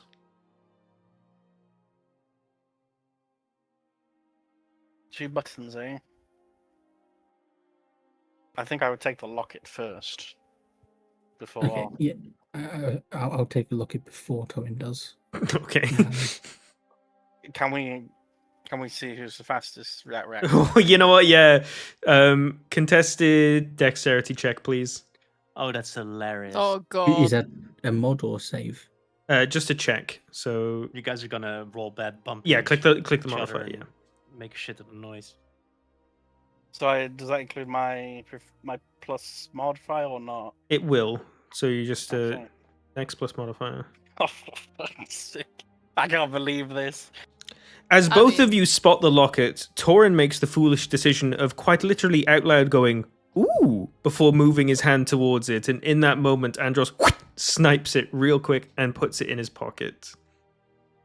That is very Torin-like. It really And, is. and that's very Andros-like. Perfect. We should be doing this more often. Okay, well, looking at the desk, does it look, do both buttons look as worn as each other? Like, does it look like one's been pressed and one hasn't? With your investigation checks, which were good, no, they both look about the same level of worn. Okay, I'm going to try pressing both at You the need same a time. giga perception check. You press You're gonna both the press them buttons, at the same time. and you hear a click, and one of the drawers, two of the drawers actually together, slip and fall open, revealing a hidden compartment in the desk. What's in the box? What's in the box? I'm kind of like looking at Andrew as he's pressed button of like, yours first. Yours for the taking first. I mean, I'm invisible at the moment, so. Like a thieves rule, you first can find his Inside pieces. this compartment, you find a couple of small scrolls. You unravel them and see written invisibly on them a couple different passages. One of them talks about he loathes the position that he's been given. He knows that it's serving a higher purpose, but he can't stand being around these blind Aseptian sheep. He talks about true, so that means you can see each other. Actually, true, yeah. He talks about how he had a really fun interaction the other day where he told a woman that it was incredibly likely that we'd all be killed in the following days when the gods are all dead. And he said that he massively enjoyed watching the light leaving from her eyes. Oh shit! Say that last part again. He massively evil. enjoyed watching the light leave from her eyes as he watched all hope leave this woman's body. Oh boy. He talks about how this mission that he's been put on, though frustrating, is incredibly rewarding to him because there's not a single person that really suspects a thing.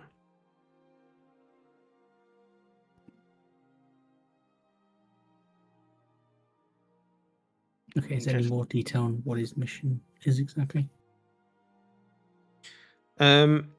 Not about the mission in particular, but you do find a couple more entries about specific interactions he's had with townspeople, where he specifically writes about overstating the gods' demands on mortals, saying that they would need to do far greater things than the gods would ever actually ask them to do, and said that it is truly the greatest pleasure he's ever felt than watching people lose faith.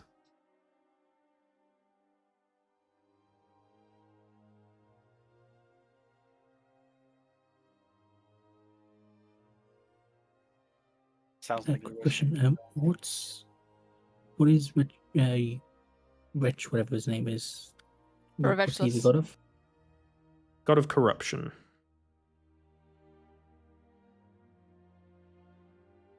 Okay, is that all the documents in there? It is. You quickly scan some over the other documents that were just lying on the desk in the furthest place. A lot of them are orders and writings from whatever the local government here is, a couple of guards' orders for whenever they were asking for initial protection when this whole divine situation started initially happening, ordering of extra pail to carry water around. Very, very mundane stuff. Okay, so nothing important at the moment. Okay, well, I'll relay all that to everyone else. I mean, can we take these scrolls with us, or I think there's no Should we real leave it there? point. We've kind of know what they say. And- I mean, the only reason to take them would, maybe we leave them then, tell the authority goes and finds them. Or we take them, show the authority. I honestly don't know. Well, if he's like a cleric for God of Deception, I think we kind of need to deal with him ourselves. I think he Might be a probably block his way warlock. out of it. okay, yeah. I guess if we take him with us, and he comes back to see the scrolls, and he sees that they're gone. I mean, I'm sure that he would be quite deceptive, right? But we can always present it as, okay, this is a cleric of the Boon Maven, and she can literally cast Zone of Truth on him and make him speak his actual mind. I mean, the only concern I have with that is, I have a lot of with- spells. like, I'd be surprised if they didn't have a spell to be able to lie like that. Like, would that actually work on him? Look at this spell. Oh, we have also the document, so This is a great spell. oh yeah. Geese.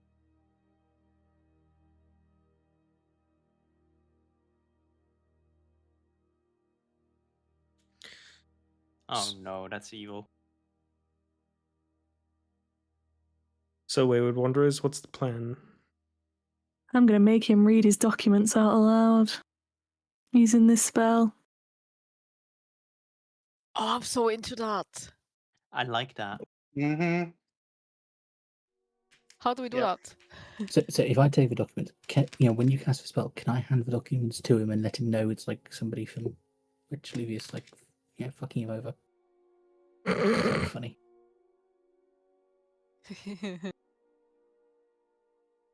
Whatever floats your boat, Andros. So should we wrap up whatever the fuck yes, you're doing in there and get I'll- down? Yeah, take the documents, close the. A minute Cover it has up. definitely passed, and you are no longer able to fly. Nah, it's fine. We can. I could just misstep down. Yeah, you can miss the step. What about me? You'll be fine. You can stay there for a while, Torin. We'll get you when we deal with this shit. I mean, surely there's like a rope you can rappel down or something. Well, man, I'm gonna have to do some stealth checks to get out of the bloody off the balcony at this point. Or you just stay there for a while. Silent. Just do some Oh, fucking. move. I just hide in a corner and like put my hands around my knees and just in the corner and wait. Assassin's Creed shit. Do some of that. I mean, so we're still I could invisible. do Could we not some just of have like Sid position himself to catch him? Good. I mean, I think it'd be very noticeable me jumping off. Yeah, About but you're invisible. The only problem is you're invisible, and how the fuck is Sid gonna see you? now. Only true, Seth. Andros Oh! can To be true, see you. Seth. Wait, do I I have see can't. It's invisibility? it's a level 6 spell. Well, I mean, you just be like, position yourself directly under that balcony. That's a just use beautiful that yawn, position. Scott. Do that again. That makes no sense.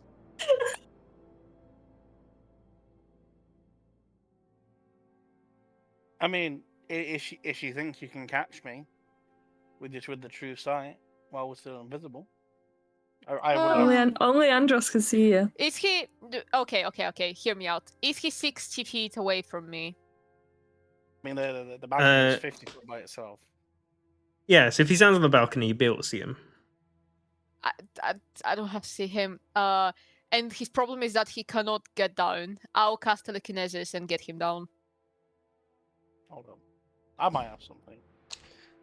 Does telekinesis Am I say allowed that you to? have to see what you're casting telekinesis on?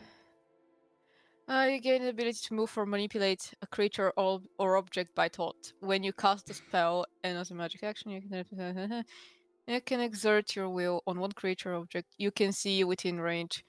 Well, I wouldn't be able to sense where they are.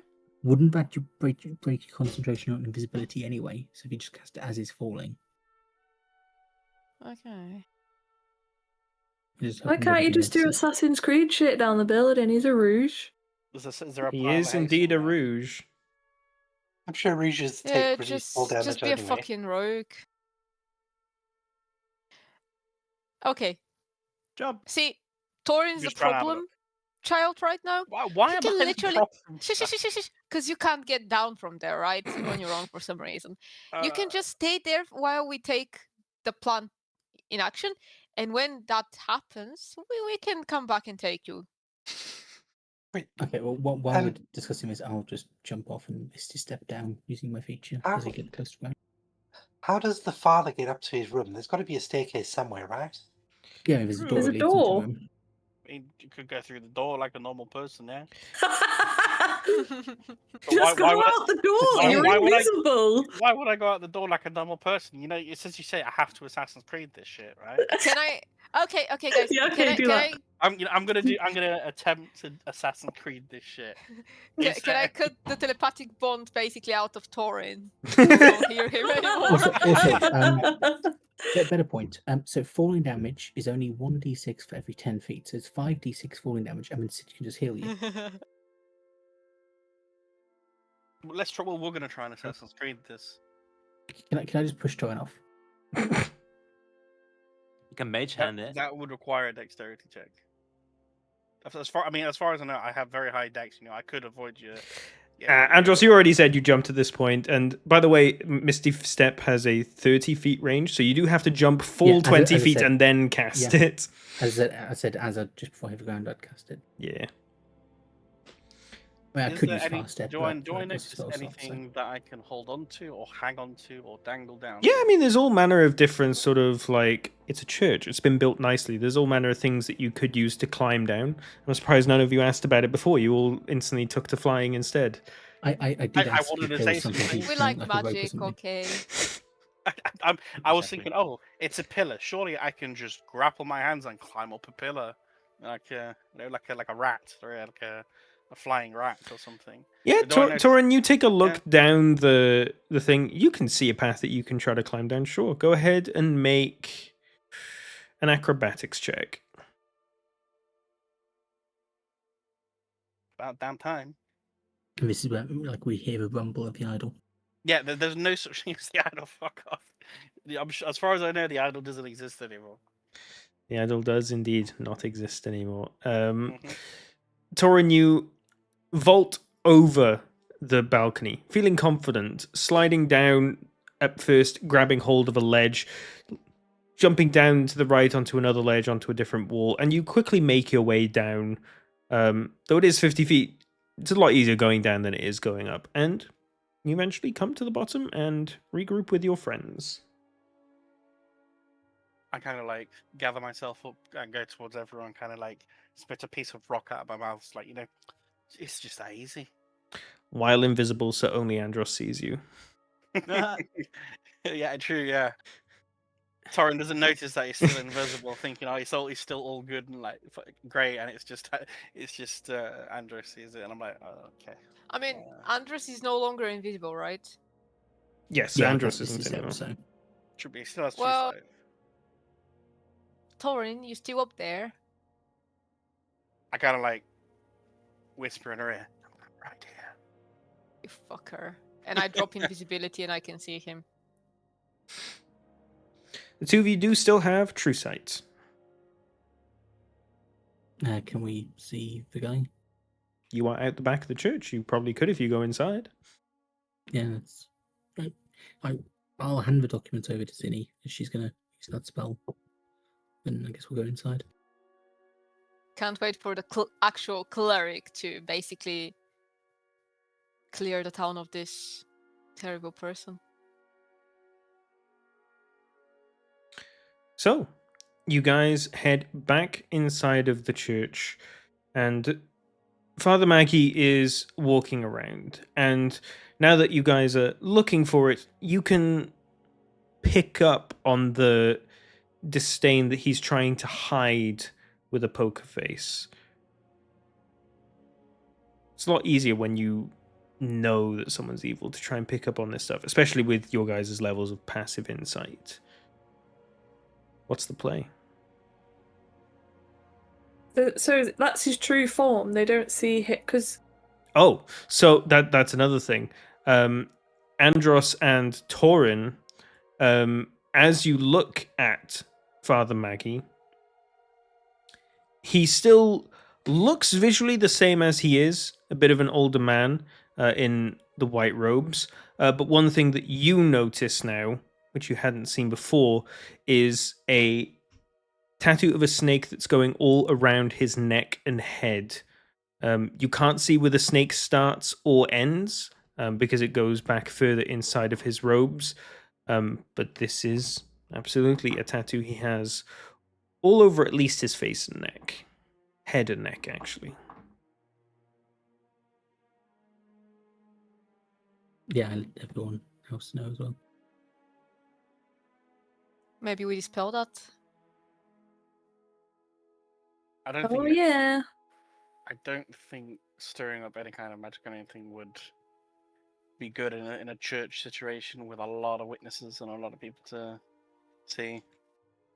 this is Maybe- the perfect place.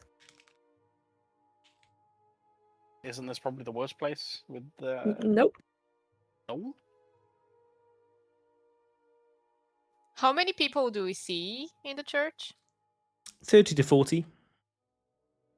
That's a lot of people. And with their true sight, they're normal people, right? Yeah, they're all regular, normal citizens. Okay. Zinni approaches him again.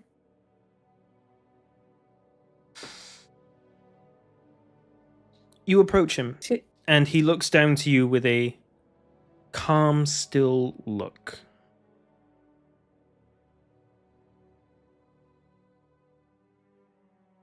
she lets out a devilish grin. He narrows his eyes at you.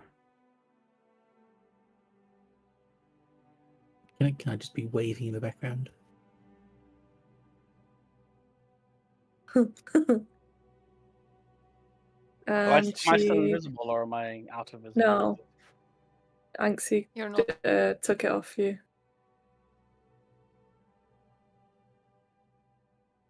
I cast the spell.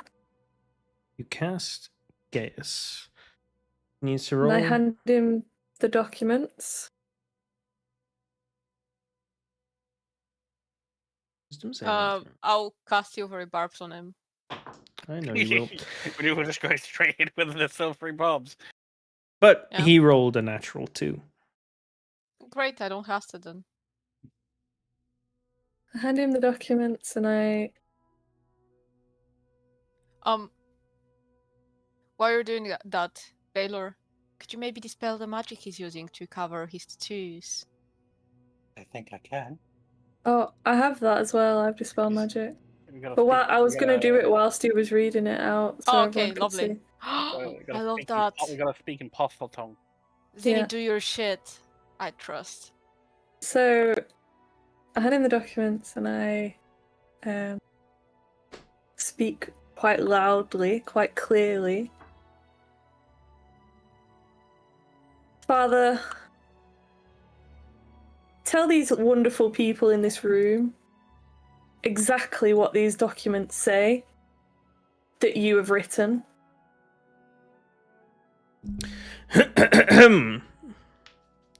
These documents are my personal notes that I've been writing during my time as keeper of this church.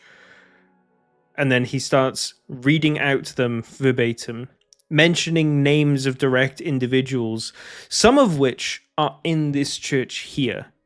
You hear so many gasps all around from all different people. And as he's going through it, I'm assuming you're going to cast Detect Magic now as well. Got dispel Dispel. Or magic. Sorry, yeah. You cast detect magic, dispel magic, and you watch as just for the right moment where people gasp as he says something horrific, the spell takes hold, and you watch as tattoos become visible all over his head and neck. People start crying very, very openly. People run out of the church. People are distraught. A man comes up to him and tries to physically accost him. One of the holy people that isn't Father Maggie grabs them and drags them back. The confession carries on. You hear Father Maggie announce to the entire church that he is a servant of Napsamot. I look at Andros. Zini, I think you should tell these people who you serve and that there is hope and they need to pray, but not be silent.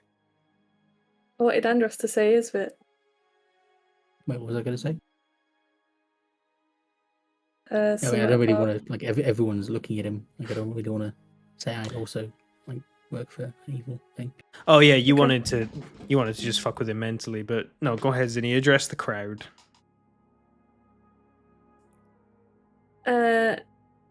Don't worry, everyone. We managed to figure this out, and we'll manage to protect you as well. In terms of the gods, I am Ziddy Squigglesprout. And I am a Death Domain cleric. As I don't think Zinni that says helps. that, can I use Mage Image to have like a big beam of light, like shining as it is? Fuck yeah. And for those who don't know what that means, I don't really know what the correct terminology would be. Do I serve the Bone Maven? Yeah, you serve the Bone Maiden. Okay. I serve the Bone Maven.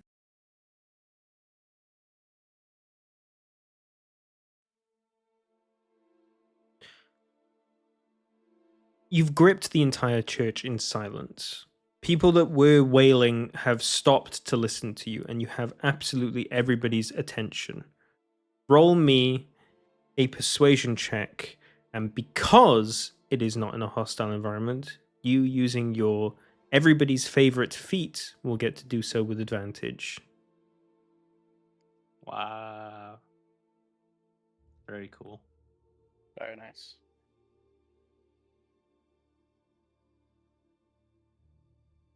You hear some people start to mutter things between each other in the crowd.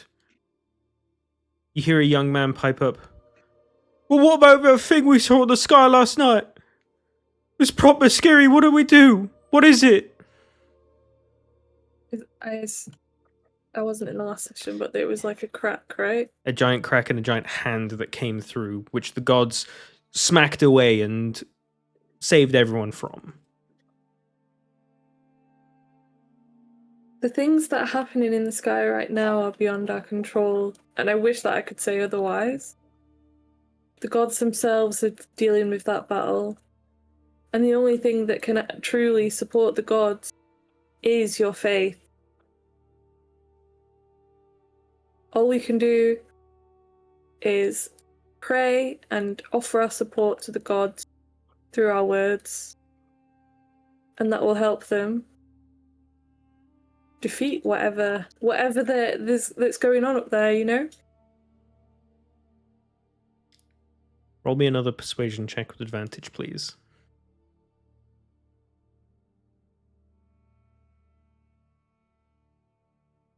Who the fuck needs What- advantage? Who She's needs rolling advantage? like crazy. I put What? advantage on, but it didn't work. Just roll Okay. again, it might be a 20. The game's just, the Yeah, game's do just one like, more. you don't even need it. Do you want more? Okay. Just for the fun. Well, Oh. yeah. We got a 19. 27. Holy shit. These are insane rules, Zinni. You hear more and more people muttering. Some people start to nod along. You hear a little girl talk from the crowd in a quite fed up kind of voice. Can we start talking again then?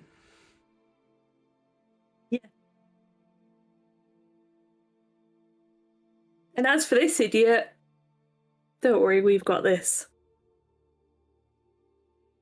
You can go back to normality.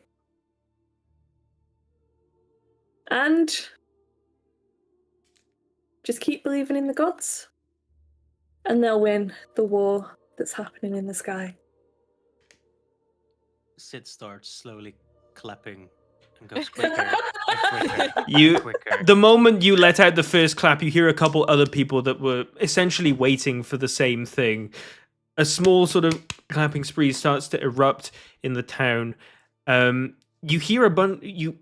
You Sid actually see a bunch of guards come into the church and sort of like are looking around, like, what the fuck is going on? I thought this place was meant to be quiet as fuck. And they sort of see Father Maggie. They see Zinni, who I assume has stood up on the cistern at this point. And everyone's sort of like nodding along. Yeah, no, they're the gods. They've got this. We just need to believe in them. And you hear a lot of this similar sentiment being cheered and chanted around. You quite physically feel the hope being restored to people within this room. And a positive buzz is in the air again. The guards come over to you, Zinni. Oh, hey, what's going on? What's up with him? You see, that tattoo of the snake, that means he's The other guard chips up. Whatever. I know that. That's the endless snake. That's Nepsamot. exactly. This man is not who you think he is. We had some people But not run out crying, saying he was reading some kind of horrible confession of crimes. that's correct. That piece of paper he holds contains all of it. So they walk over to him. He's still reading some of them out because it didn't take all that long, but your voice ended up elevating over his and people stopped listening to him. They go over to him and take one of the papers off of him, just read through it, and just... They look down, they look up at him with disgust. They look down and then they look back up at him with more disgust. And you watch as the older guard just sort of like nods his head towards the younger one. The younger one just grabs him and escorts him out of the building. Before they leave. Sorry, Uh-huh. would we be... Yeah, hello. So we managed to find out that he was deceiving all of you guys. Would we be able to talk to him and find out why? Why was he on a mission here? You can come find him at the barracks, sure, but we need to get this guy away now. Please do so and spread the word of what's happened so everyone can now start speaking. Yeah, no, that's crazy. We'll pass this up to whoever is going to disseminate this message. That's a whole mess, but not for me to deal with. Thank you, strangers, for whatever it is that you did or didn't do. We appreciate you. And they start pushing the guy off a bit more hastily. Mine, Wait. I think I'm probably just going to follow them. Just, otherwise he's probably going to get away. When he says strangers, I say the Wayward Wanderers. And then the CSI Miami theme tune starts playing. Zinni's so cool!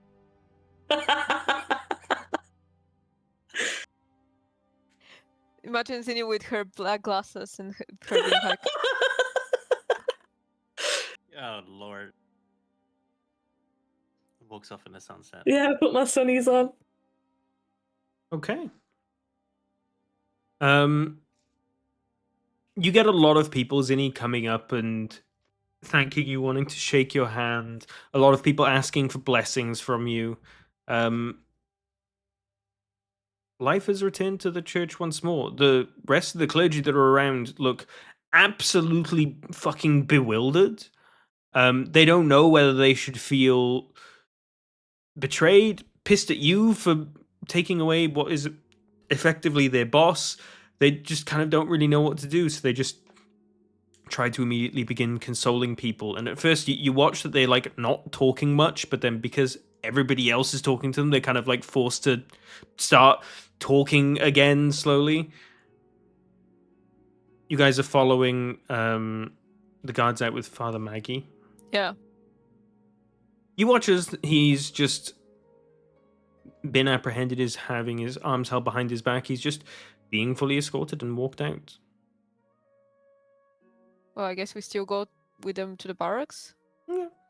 You walk a bit behind them Yeah. so as not to like freak them out a little too much. But you follow the guards back. It isn't too far from here. It was just like a 10-minute walk.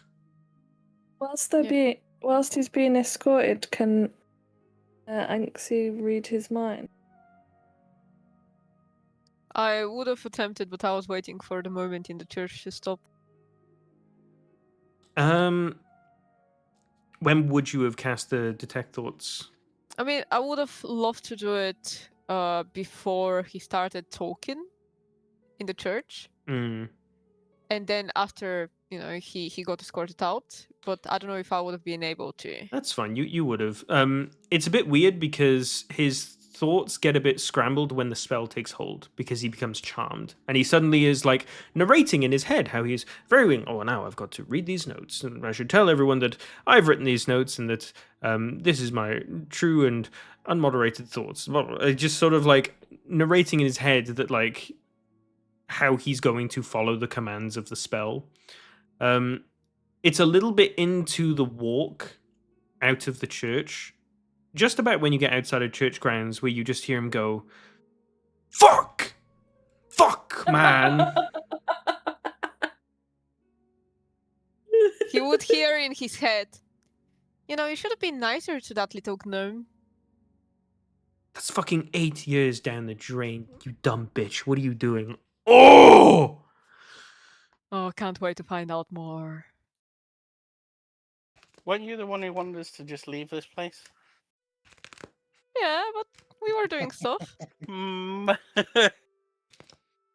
he had a moment, now she's into it. Yeah. Very As long as soon, it's not me. you hear the city abuzz again. A lot of people suddenly talking. Most people chatting about how they've been quiet for so long. Most people saying, "Yeah, it didn't really make sense, did it? I don't really know why we did it. Kind of a bit weird, didn't it? We just kind of said be quiet, and we just kind of all did it."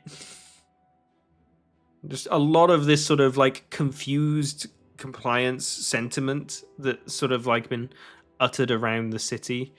You guys follow. He gets shackled in irons and is led down into the prison underneath the barracks.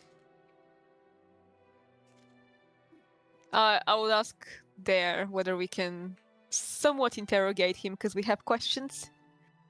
And I will basically tell them who we are and why we would like to find out more. As in, we found out who he was. Yada, yada, yada. The guy Stuff at the like that. front desk is a little bit quizzical. It's like, yeah, I don't even know why he's in it. What the fuck's going on? I guess we're talking Oh. again. And then one of the guys who escorted him in comes back out and looks at you over. You want to go talk to him right now? Okay, you've got like 5 minutes to the rest. Some people from the local government show up. So have at him. I Don't don't hurt need him. more. Someone's down there watching. Speak to him as much as you want. Okay. Come on, Andros. I think that's gonna be fun. Yeah, it should be a bit of fun. The guy is sort of sat on the side of his bed, head in hand, groaning to himself.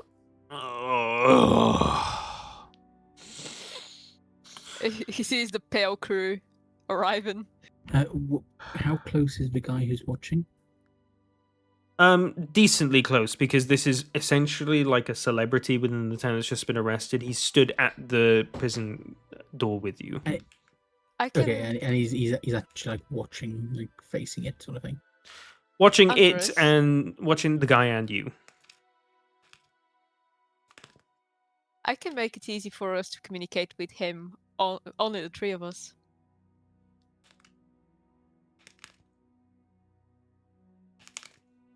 So no one else would be able to hear. Would you like me to do that? Yeah, that sounds good. And I'll be doing that. Instead of ritual casting, I'll use a 5th level spell and cast Rarest Telepathic Bond on the three of us. Okay. I would say at this point the bond previously would have just dropped by now, as you were walking over. If not, that's gonna drop it. Hello there. What do you want? You thought you were very smart, didn't you?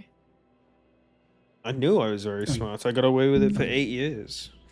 3 years, Yeah. no, 8 years in. All you managed to do was make the town stop talking.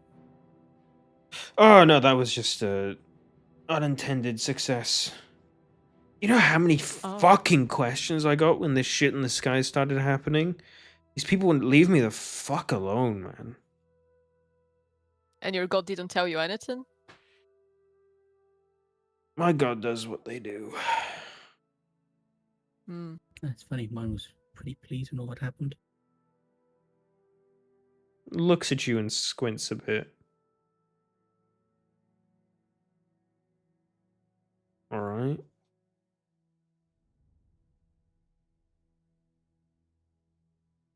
I Does know. yours not talk to you much, then?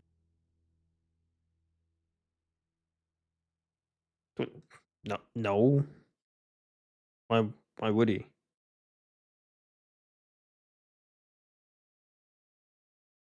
Oh, yeah, keeping up on current events and all that.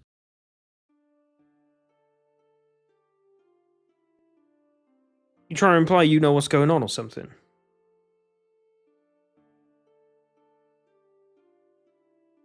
I mean, you could say that.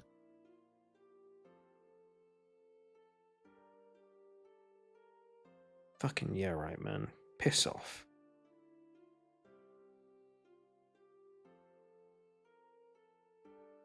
You wouldn't even try to deceive us that you know what's happening. Your god Yeah, must man, be I'm very expecting- disappointed. I've expected more, to be honest. I'm in court. What do you want? Hmm. So, once you get put in prison, all of your beliefs are stripped of you? And you just No. become a plain person? What's happening here? I was doing a job. I fulfilled that job. Ah, and what exactly was the job? To just come here and basically deceive everyone? Oh, that is exactly what my job was, darling. To make every single miserable cunt in this awful city feel like their god hated them. That they didn't want to be anywhere near them. And oh god, did I do that well. I did it so got very lucky. fucking well. Lucky? No, luck ain't got nothing to do with it, love. They lapped up every single word just because I wore a white robe and stood in a church. Do I trust everything he's saying? Roll an insight check.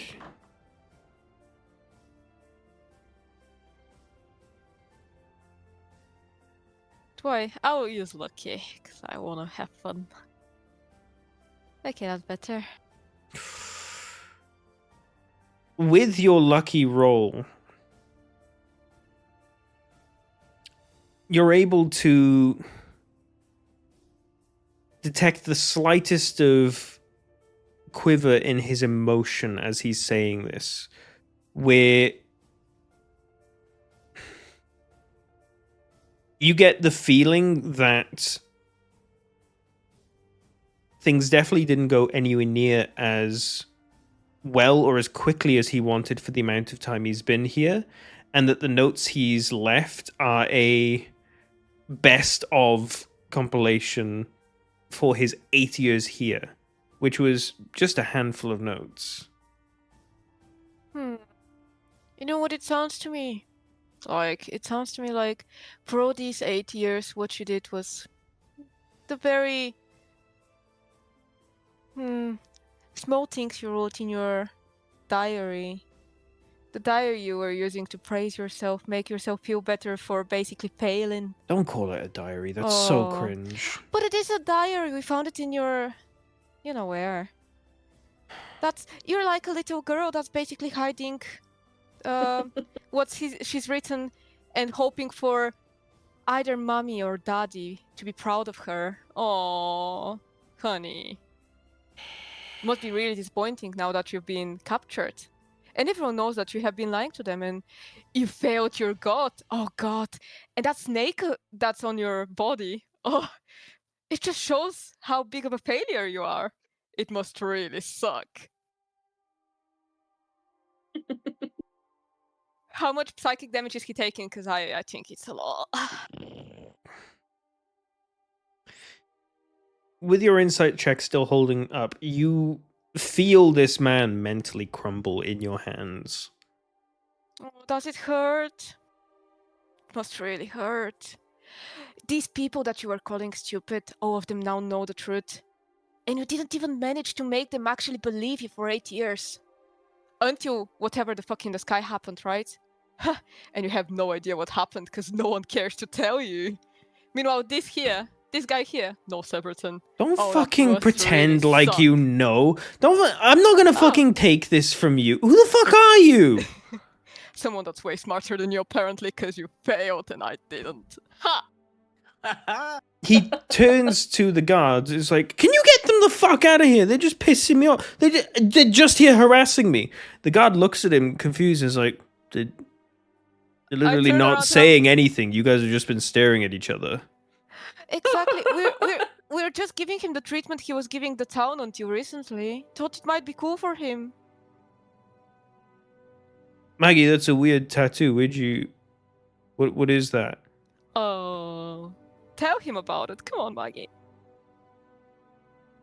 I got it when I was very young. I was abducted and I was No. forced. No, Maggie. We're talking about the truth. And while I say that, I cast suggestion on him and I suggest he spills the beans about the tattoo. Zinni nudges Anxie as well. As if You're saying, not here. Oh shit. He rolled a 16. Well. You know what happens with my innate sorcery? I'm at 17. Why is Zinni not here? She's got Zone of Truth. You're out here. You're at the church, basically baptizing people. And I'm here bullying someone.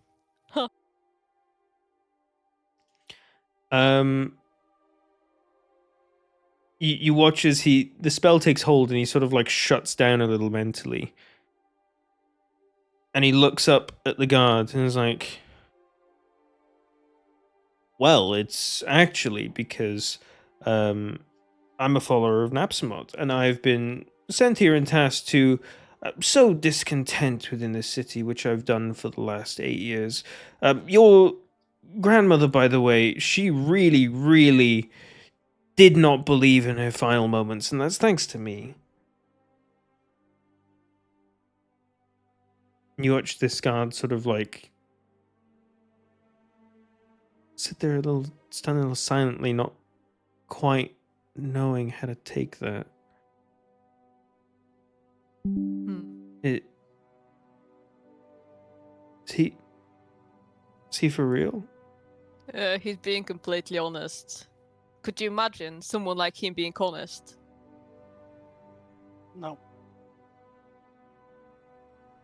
You see, this smartass, he's been lying to you for 8 years.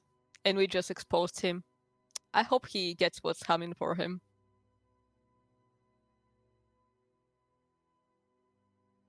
You watch a little tear form in this guard's eye. I'll tell you what's definitely not coming for him. His dinner tonight. And he turns and walks Oh, off. I like that. Oh, as he walked off. The guard has walked off. Now the fun starts. I'll Is just there move is a there bit. like a dark corner of the cell? Is it like an unlit section? Here is. It's all Okay, relatively I'm unlit in gonna here. I'm gonna summon this and have it hide in the dark.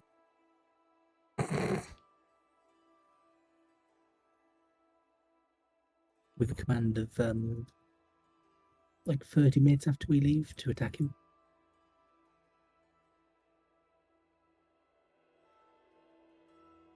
Happy birthday, Scuppy. Oh, Huh? He said happy birthday. Hear me. Oh, thank you. I thought it was someone else. Yes, He's I a was nice guy. Thanks, Guy guy. is a guy. Cute little boy. Okay, all right. Fuck, he can see me. Yeah. Great. Great. Any objections to Nancy or? No, well, no. notably, the spirit of death is not invisible, so he likely will notice it at hence some dark point. corner hide. Yeah. He will likely notice it at some point in his cell because you aren't going to be here for a while, and also there is someone coming to see him within the next like 5 minutes, who would likely also bear in see mind, it. It can phase through walls, so it could just hide below the cell, etc. Until If you give it the command to stay out of sight, sure. I mean, is everyone okay with me doing that, or are we doing that? Yeah. Don't kill him. Thing. I love that. Okay. When I give it this command, I make sure that it's visible to him originally before it goes and hides. He looks at it with a cold, terrified expression and looks back at you. What the fuck are It will you? also cast Haunt on him as well, so he's frightened. If he fails a Wisdom check. Which he does. What are you gonna do now? Treat for later. What do you mean? What do you mean later? Don't fuck. The fuck are you talking about? Any more questions, Nancy, or are we good to go? I don't really care.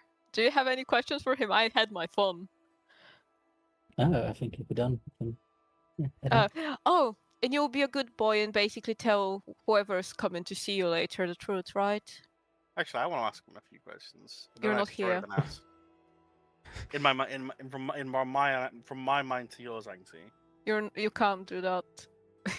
I've disconnected. You've disconnected. Yeah, Yeah, you okay. cast sense. Fair enough. And I can't speak from head to head. Well, you didn't say you were coming with us, so Yeah, I didn't think about it until now. So unfortunate that one. he's a follower of the god of deception. It's quite interesting coming from a rogue's perspective. Well, we will never know. So what were we doing? I think we're just getting ready to leave. We're just getting ready to leave. So you'll be a good boy and tell them the truth, right? You casting suggestion again? Yeah. And for 8 hours, he'll be telling them the truth about his job here. And just as we leave as well, I'll just say, Fetchless send his regards. It's at this point he looks really fucking confused, and as you two walk off, he's like, "What the fuck?" He doesn't get off his bed because he's fucking terrified, and is sort of like holding his legs up to his knees. Oh, that's when so the Shadow Death's hiding under his bed. Love that. The two of you walk off. You hear a quivering cry in his voice as you walk down the hallways out of the prison to likely never see this man again. Can we make a point of being seen by a bunch of guards having left and say, Yeah. okay, we're leaving? He's acting a bit odd. Maybe you want to keep an eye on him. Yeah. Yeah. Thanks, Sorry guys. you had to hear all of that today, guys. I hope you can recover quickly and you get back to normal. Oh, it's just gonna be Right, nice we're to gonna attack talk well again. in 30 minutes.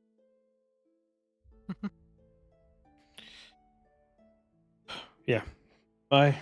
You watch it. The Bye. guards are really quite dismissive at this point. They've been very deflated since this news has been sort of like catching fire around the city.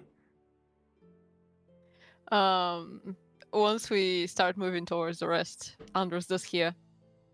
God, we make a banger team. Did you see him? Yeah, I think he's regretting pissing off Zinni at this point.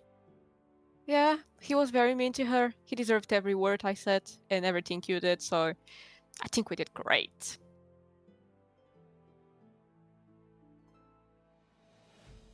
And as we're outside, it's like, just listen. Like 3, 2, 1. I'll just roll to attack. Go ahead and roll damage for both.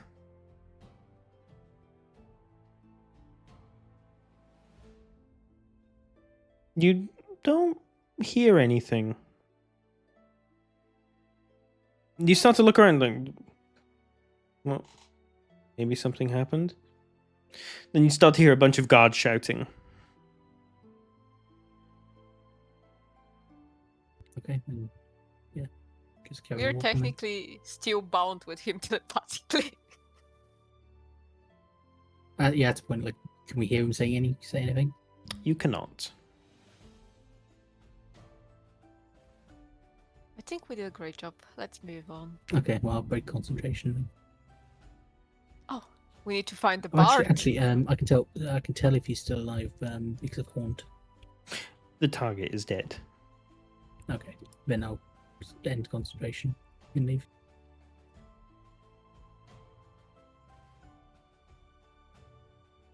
Well, that's one job done. What next?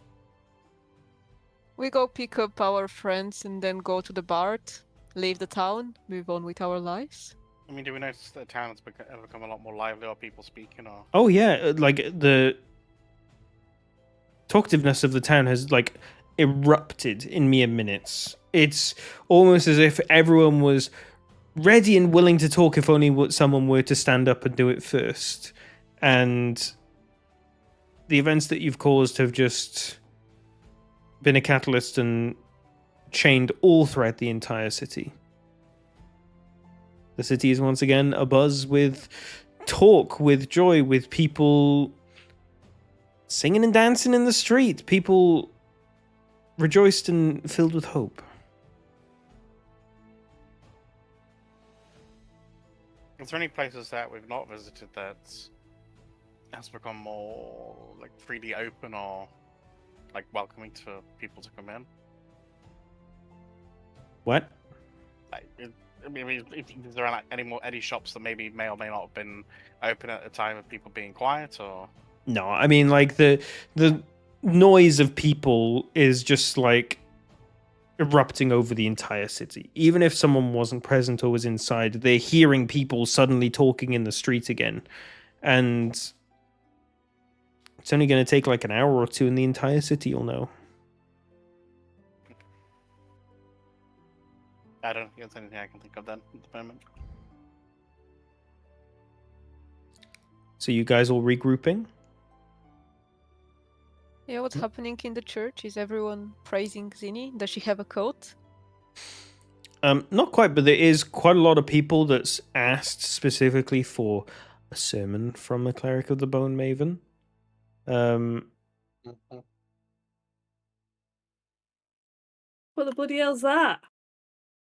A sermon is essentially like a church lesson. Sermon is what the pastor talks, the talk he does on a Sunday morning at church. Fucking hell.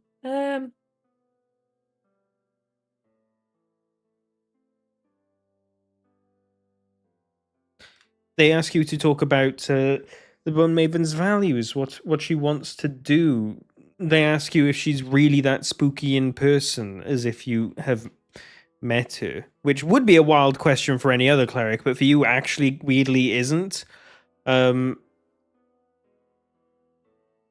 the sake of brevity, do you want to answer them honestly or deflectively, giving them like half truths? Um.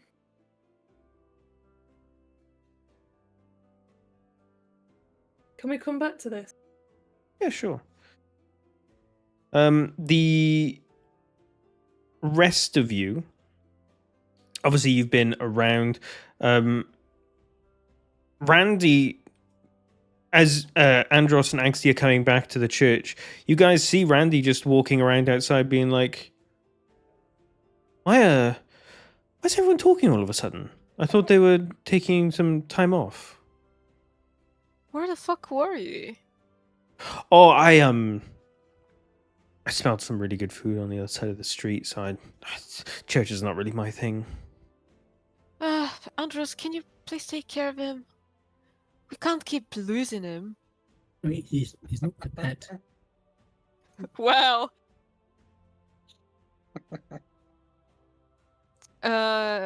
We found out why they were all silent. And found out that the priest was a fraud. Turned him to the authority. Zin is currently preaching to them.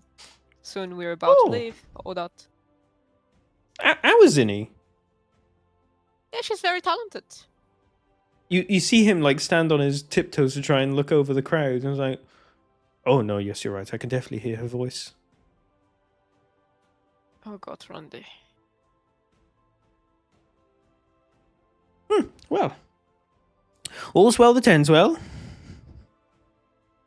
Also, it would be nice if you stop leaving our circle. You might get fucking hurt and die again. I was within visual range of the church the whole time. I was keeping an eye out in case you were coming or going. But you had no idea what we've done. Well, no, I didn't go inside, but all's well that ends well, Anxie. We need not dwell on it.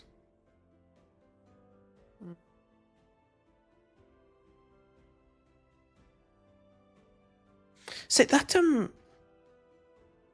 beautiful, beautiful lady that was traveling with you around Sid's arm all the time.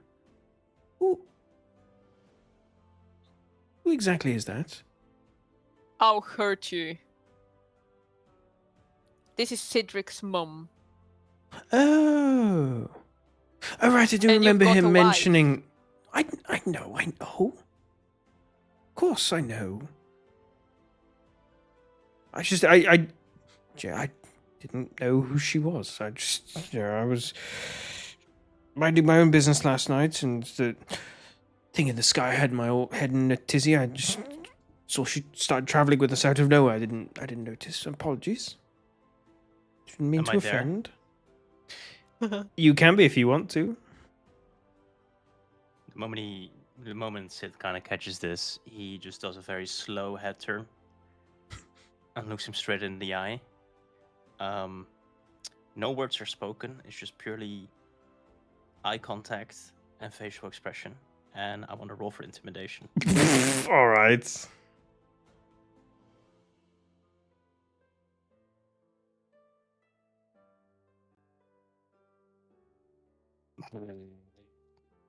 Can he get advantage? Because I was literally saying how this is his. He rolled a mum. natural one. Okay, great.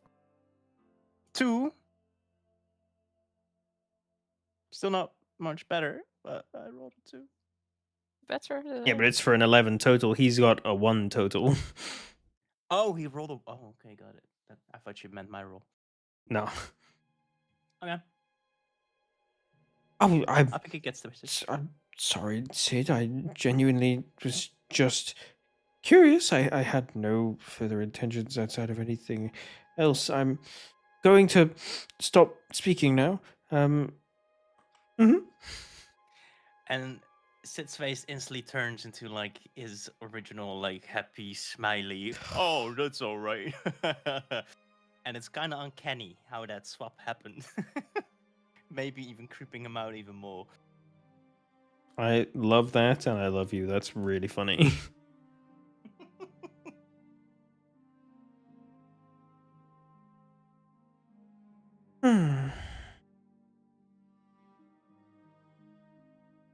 At this point, Aubrey comes out. She has been walking around the garden while Zinni's been giving her sermon. DG? DG, and she pokes you. Yeah. Not that I'm in a rush to leave. How much longer are we going to be staying here? Oh. Well, I reckon we get the fuck out of here after talking to that bard. Oh, right, yes. To follow up with the bard, indeed. We might also need to rescue Zinni. She seems a bit crowded. Going over to Zinni then. Zinni, are you ready to give you a little sermon if you want? Doesn't have to be a crazy full thing if you don't want it to be. Hold on, I'm not done. Ooh, okay.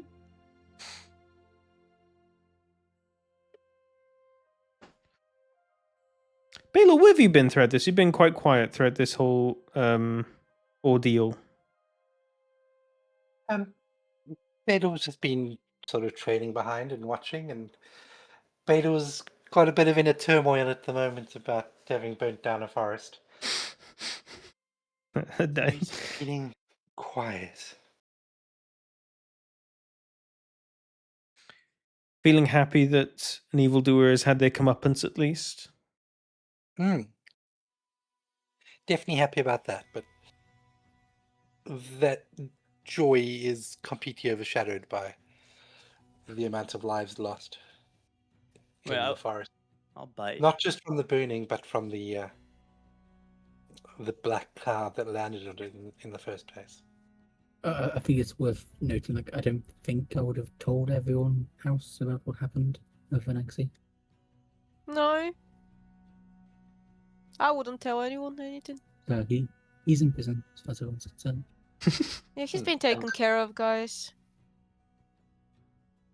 The guards are gonna, do their thing. And Bedo's happy with that. The deceiver has been put in his place. No lives were lost on this day in the city that Bedo knows of. No important lives have been lost in the city. No one important died, yes. Yes.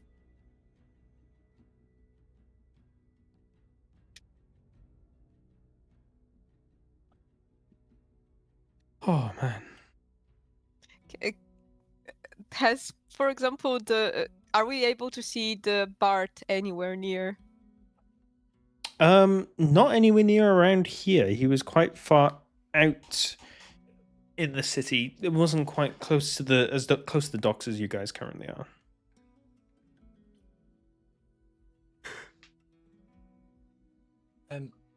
Bedo has also been wondering, Mm-hmm. is Zinni going to be delivering this sermon from atop a cistern, like Max mentioned earlier? We should need something to stand on. Cedric shoulders. I'm just wondering if you know what a cistern is. Yeah, I know what a cistern is. It's that tank behind your toilet. I definitely meant something else then. Yeah, I know what it means. No, hold on. A cistern is just a waterproof receptacle that holds liquid. It's like a big basin in the middle of the church. For baptisms and stuff. Yeah. Although it's a big wide stone one that's sort of like an entire person's length across. I do think though that the word you were looking for would have been the pulpit. Is that right? No, I actually don't mean that. I genuinely do mean like a cistern. A tank of water. Not like a tank. Hold on.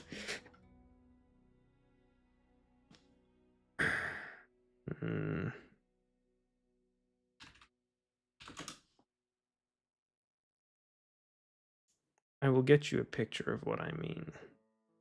Yeah. I was just confused when you said it earlier, and I've got to ask about this at some point.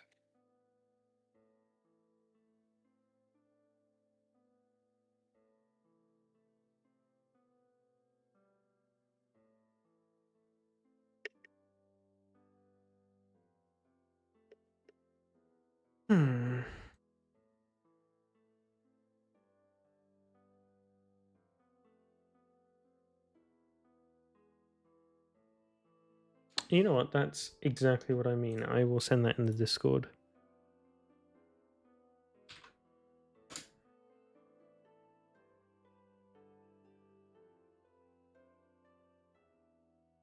I think Baylor makes a good point. Is there a magic shop? There is a magic shop where you can fill up on simple supplies. And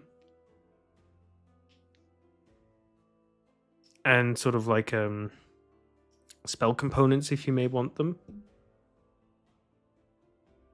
Nothing that would be more than like a common magic item here or there.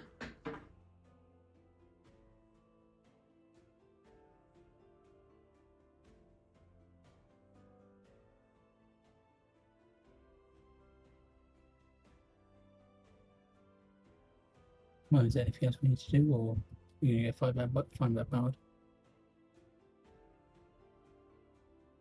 Zinni, how's your thing coming along?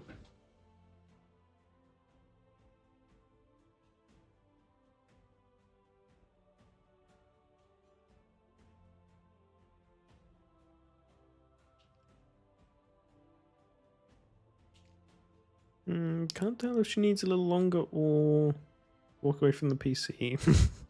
I need Oh. more time. Well, you know what we can do, actually?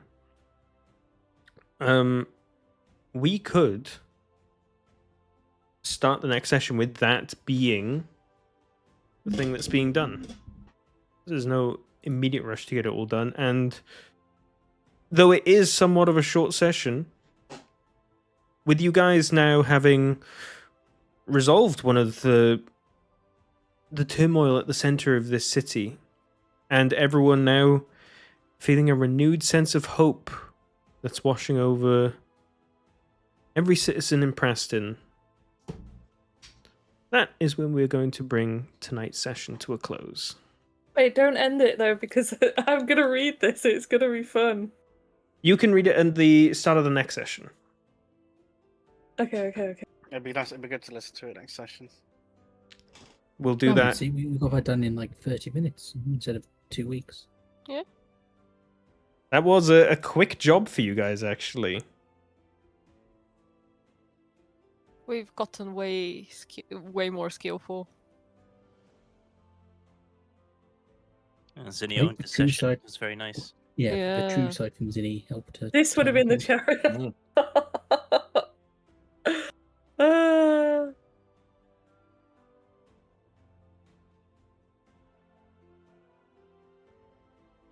Like those rolls with 20 and then Dude, you 19, had that some was fucking insane. crazy rolls, because I was like, I mean, yeah. you've got to roll a couple times for everyone to be fully happy with everything. And it's like there's gonna be like several like roll attempts that are needed to like get this entire crowd of people on your side, and you fucking absolutely smashed it. It's like whenever we have like cool shit happening to our characters or like important moments, we roll like crazy. Like I had the same thing with my mom. Yes, Just- man, yeah. Just, it's like the story wants to be written like this. It's just crazy. I mean, Tony's decisions throughout the session were insane. Like the so on spell she point. Oh, cast, they were. how she approached it, everything was just so well done.